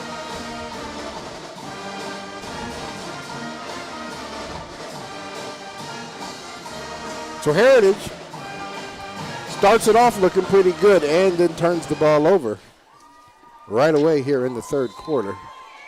Clock running at 8:30. Hands that ball off to, this time quarterback keeper. Fakes the ball to Bostic. Caden McNabb able to go ahead and bring him down.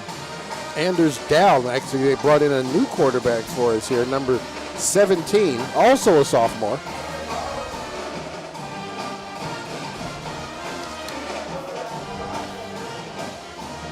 So Kelso deciding to give a lot of people opportunities here.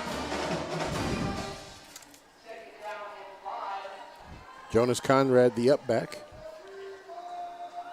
They're going to hand this off to the running back. Delayed handoff. Not quite sure if that was the play or a misunderstanding. He does get across the 40, down to the 49-yard line. And that is Lawrence Bostic, number 3. And Jackson Sharp, number 20, out there to go ahead and get the tackle. He will wrap him up.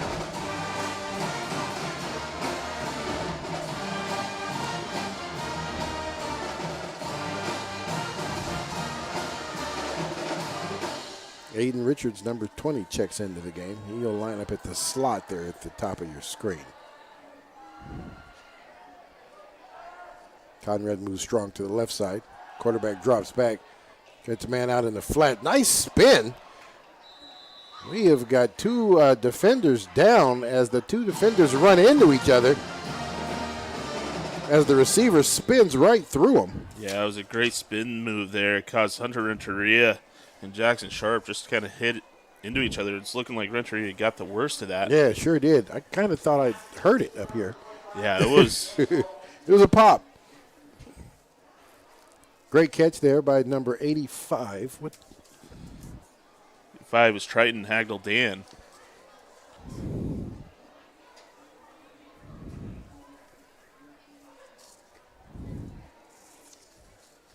So Renteria was really hurt there. They ran into each other pretty dang hard. They did. Trying to make that tackle. And a great move there by the receiver to try to, get out of the way. He's holding his arm, but he's jogging, so that's a good sign. Yep, it sure is.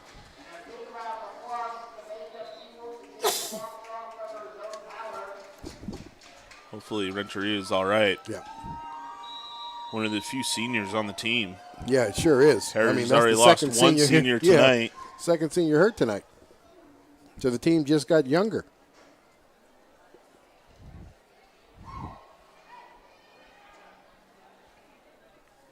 Emrine breaks the huddle. Conrad Strong here on the left side. Hands that ball off to Bostic. Bostic breaks through the hole, gets down to the 15-yard line before he is stopped. It looks like Kaden McNabb was able to just go ahead and just bring him down by the shirt tail. And quarterback, that's still Aiden Dow. I would imagine we won't see Amrine anymore. Nice strong run there by the running back.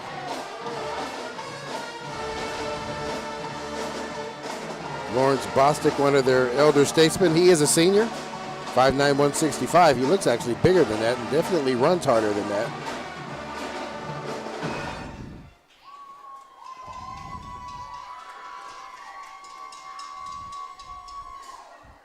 Strong to the wide side of the field. Quick pitch. Bostic steps inside of the block, steps inside of the tackle, and he's going to score.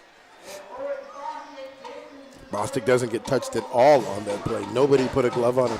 No, he just weaving in and out through traffic and able to find a big enough seam. I mean, Heritage, they just overcommitting just a little too much. Yeah. Bostic's able to cut it back, make it into the end zone. That extends the lead to 50. This could make it 51.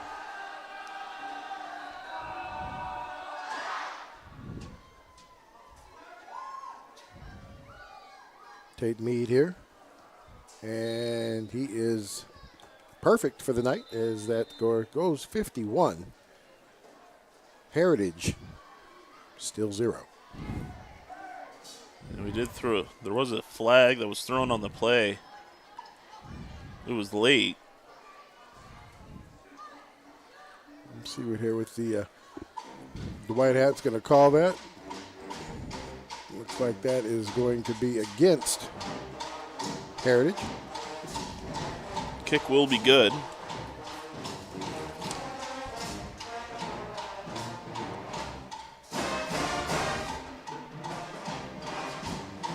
So here's a replay here. Bostic just able to just cut back and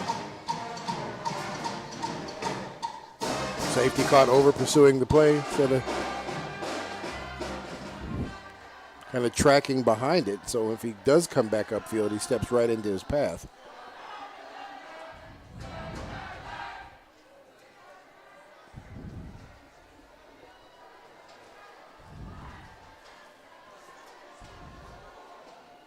So the official will take the ball, and they'll march off the penalty yards here.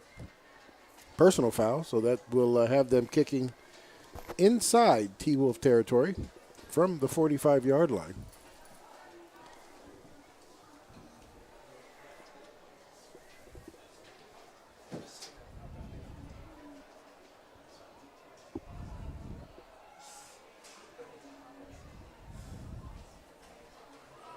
Clock will stop on plays like this, kickoffs, but once the play starts, it'll continue to run. So we are at 5:37 left to play in the third quarter.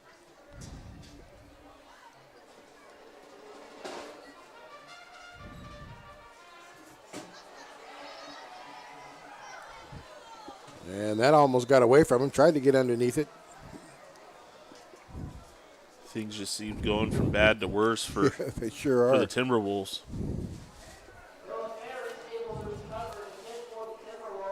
Noah Ferris there with the attempt to return.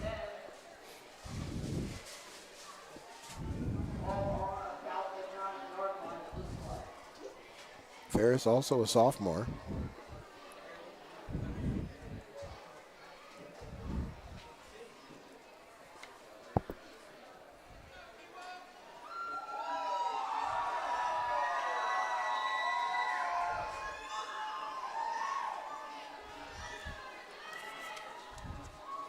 Owen Daly, still the quarterback.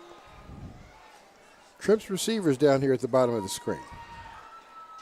Hands this ball off. He is not going to have anywhere to go, as he is wrapped up the minute he gets the ball. It's like Edwin Duarte Mega, the one with the tackle there. Edwin, 6'4", 280.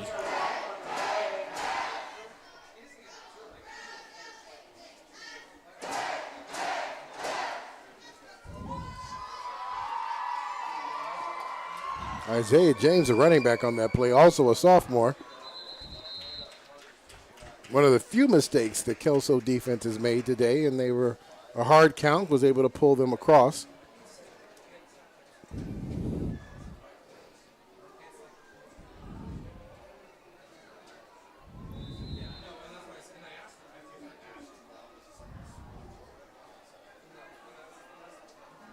That'll bring up second down, 8 yards.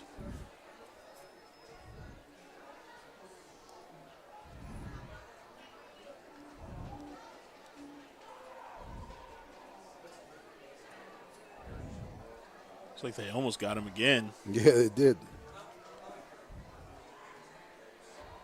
Daly drops back, has a man, and this arm, it is going to get picked off. And that is going to be picked off by Hansen, number 32. Owen Daly just kind of threw that into the crowd. Not quite sure why he was throwing the ball there, but yeah, he certainly forces it here. Yeah, there's men all around him. Ferguson is there, but so are 3 other Kelso defenders. So with that turnover, that's being Heritage's 3rd turnover of the night. Tremendous field position here for the Highlanders as they get the ball 1st and goal from the 9-yard line.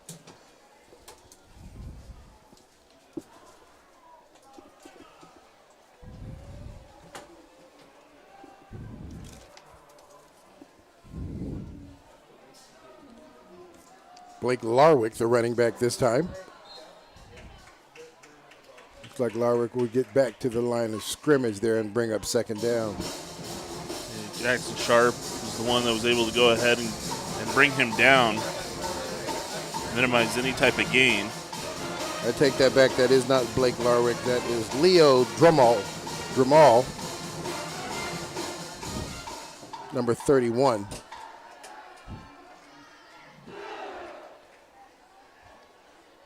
And both him and Blake Larwick are in the game.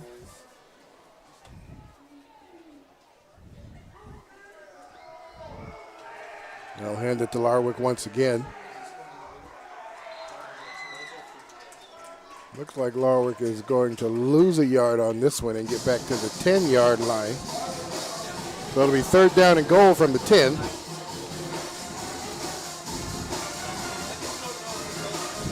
Michael Hill there with the tackle, one of the few tackles for losses tonight.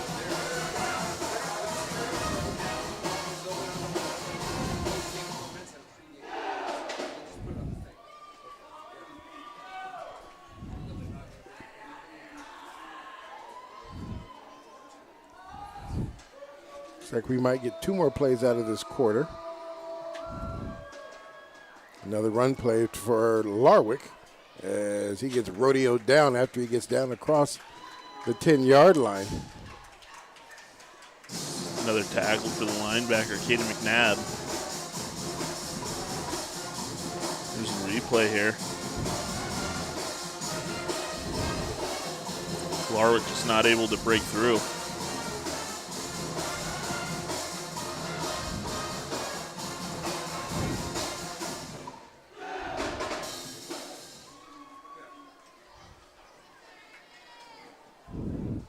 So 2-back backfield again. Up back on the far side of the field. Slots at the top of the screen. They're going to give it to Larwick again. Larwick will step in behind his blocker.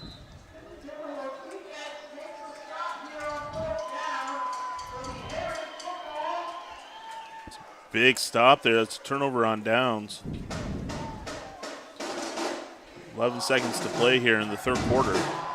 Yeah, it sure is. This will be the end. They won't get another playoff here. So Heritage will take the ball over at the top of the 4th quarter here.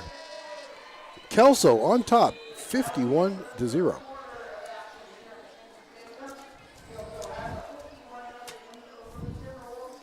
Well, that entire 3rd quarter they had Kelso put in, I think that was a Halls. The entire backfield were sophomores. Yeah. I mean, and every skill position there they had underclassmen in the game, so they're obviously letting everybody play. You're seeing the same thing on both sides of the ball. I saw Chase Anderson came in and played safety for Heritage, so everybody is now, emptying the bench and letting everybody get an opportunity to play here. And there was a lot of runs between the tackles. Yeah, that type of thing. So we've got 12 more minutes here of football. Heritage just seems to be on that last interception. Just seems like they're forcing things. Yeah, right, forcing things to happen.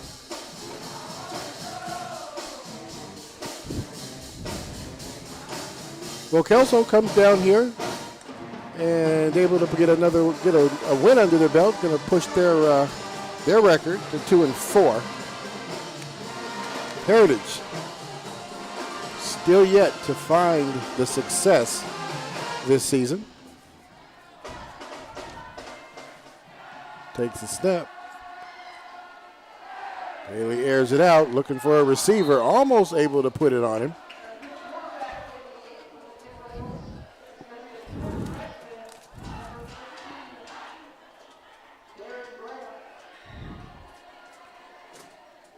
Chase Gallant, actually number 88, intended receiver on that play. That'll bring up 2nd and 10 from the 5. Hands off this time, wide open in the middle. Closes pretty quick down. Yeah, Franklin Clark there with the tackle for Kelso. Anderson, the ball carrier. He does get it across the 5, looks like down to the 8-yard line. So 3rd and 6.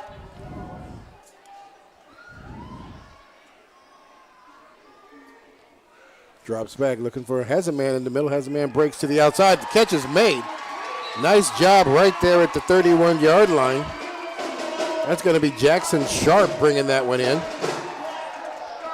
Big play right when they need it. That's going to move the chains here. Here's a nice replay of it.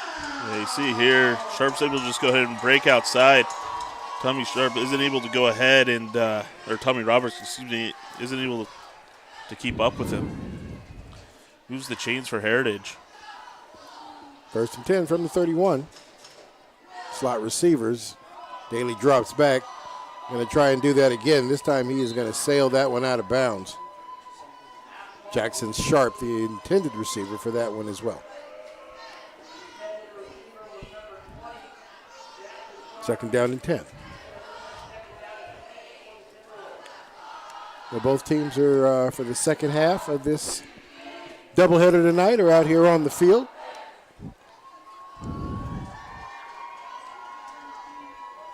All right, trips to the far side. Going to bring a man in motion. Going to hand that ball off right up the middle.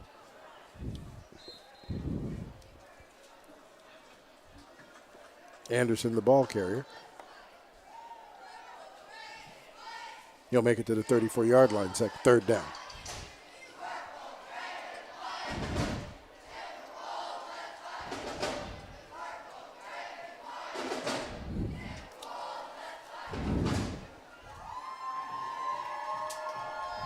New quarterback in the game, that's going to be freshman Barron Graham, number 13. Looks to the far side to throw that. He is going to get hit right as he lets that one go. But the catch is going to be made. Great job there. Concentration there, and that's going to be Jonas Ferguson there to make the catch.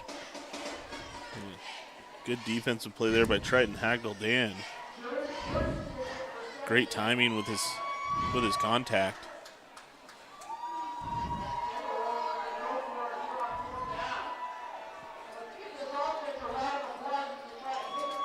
So trips receivers here down at the bottom of your screen. Graham and Anderson in the backfield.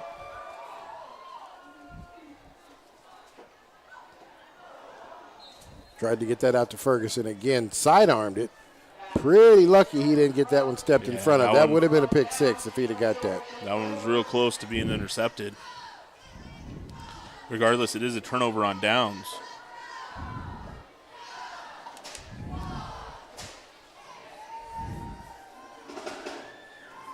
That'll be 1st down and 10 going the other direction. Kelso's ball.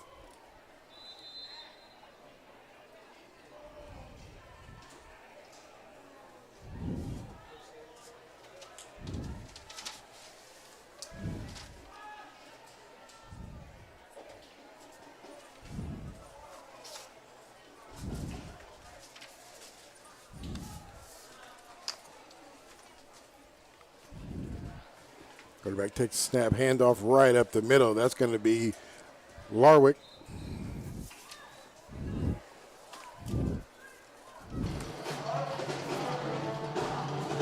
He's going to get that to the 31-yard line.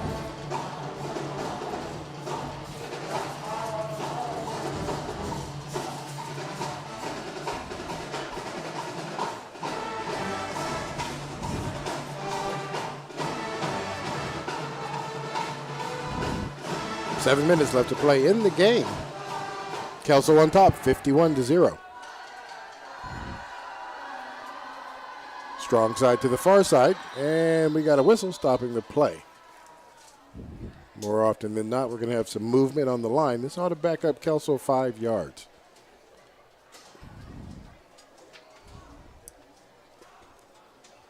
Second down.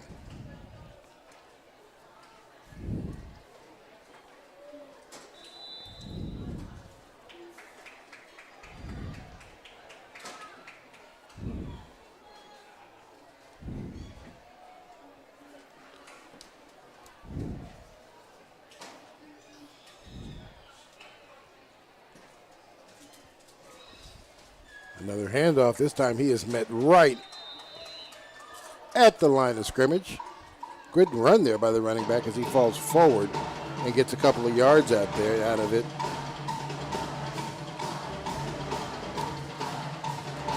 Elijah Uminski up there to make the stop there. Only a freshman as well. Nice size freshman out there.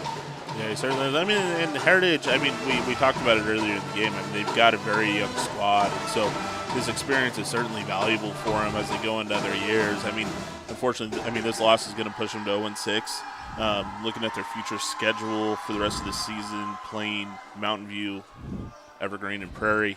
From what I've seen tonight, there's a good breakout.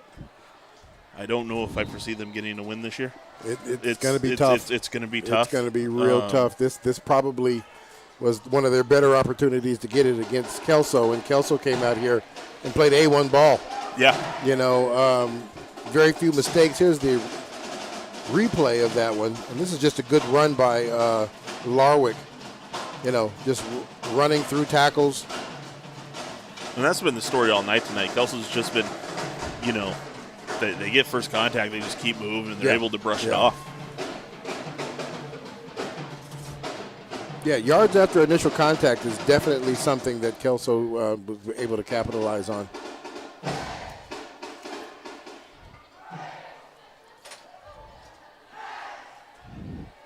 Devin Porter now in the game as well, playing the fullback position.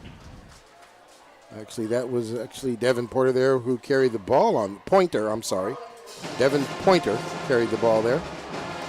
Caden McNabb with the tackle.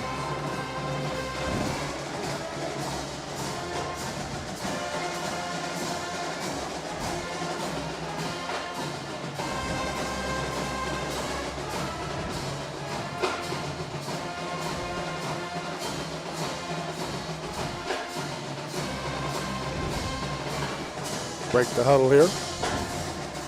Pointer moves over to the far side, creates strong side to the far side. They're going to give it to the second back, which is Larwick. Larwick will get taken down inside the 5-yard line. Looks like they'll spot it on the 4.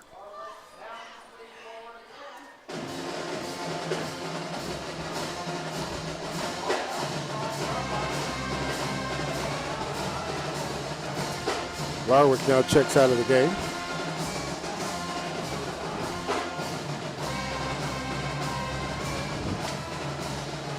Thomas Jones, Aiden Richmond, both now in the game, along with Pointer. Looks like Richmond's going to come out.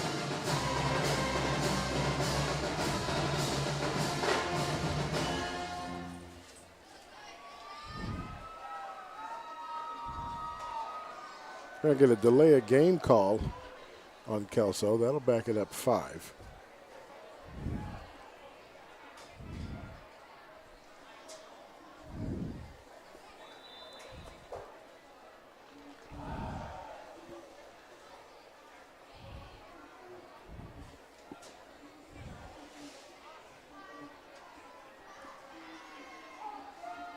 So Thomas Jones, the running back. Pointer, the up back. Going to give this to Jones. Jones is going to get wrapped up almost immediately. He'll get across the 10 down to the 9. Another good stop there by Katie McNabb. McNabb, certainly not the biggest guy out there on the field, but he's had some good stops tonight. Yeah.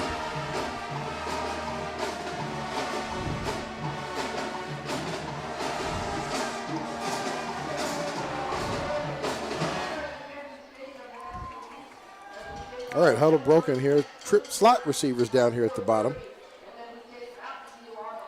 Strong side to the right side. And they are going to go ahead and take the knee on this one and kind of let this run out. Kelso not interested in scoring any more points.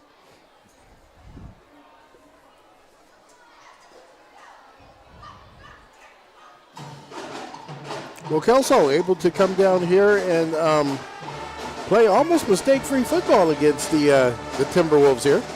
Yeah, I mean, they had one fumble that they lost. They ended up turning the ball over. I mean, causing it to turn over the very next play for Heritage. I mean, other than that, I remember, like, there was, like, one offside flag. Like, other than that, there really hasn't been – it's been a really clean game by Kelso tonight. Yeah, and I'm sure the coaching staff with those guys, you know, coming in here 1-4, you know, that's pretty much what they told them. You have got to come in here and play mistake-free ball. You know, Heritage is desperate for a win, you know, and you don't want to be the team that they get it on, you know, so you want to come in here and be focused and play hard. And unfortunately, this was probably the best opportunity the Timberwolves had for the rest of the season based on the remainder of the schedule. Right. They're going to have some tough games ahead of them to try to pull a victory out of. But, you know, as we saw from the beginning, they started a sophomore as quarterback. There are sophomores, only three seniors started the game offensively, right? 2 of them got hurt. Yep. So, you know, then they were replaced by even younger underclassmen as well. So that does end the game here for us here on this first game here. Kelso 51, Heritage 0. Want to remind everybody that we are going to have a doubleheader, and the game's scheduled to start at 7, but obviously they're going to put 30 minutes on the clock to give the next team ready an opportunity to get warmed up and everything. So it looks like we'll probably come back on the air right around 7:20, 7:25. This is Rodney Lawrence, Ryan Vassbender. You're watching EPS Sports, and we'll see you at 7:15, 7:20. Have a good evening.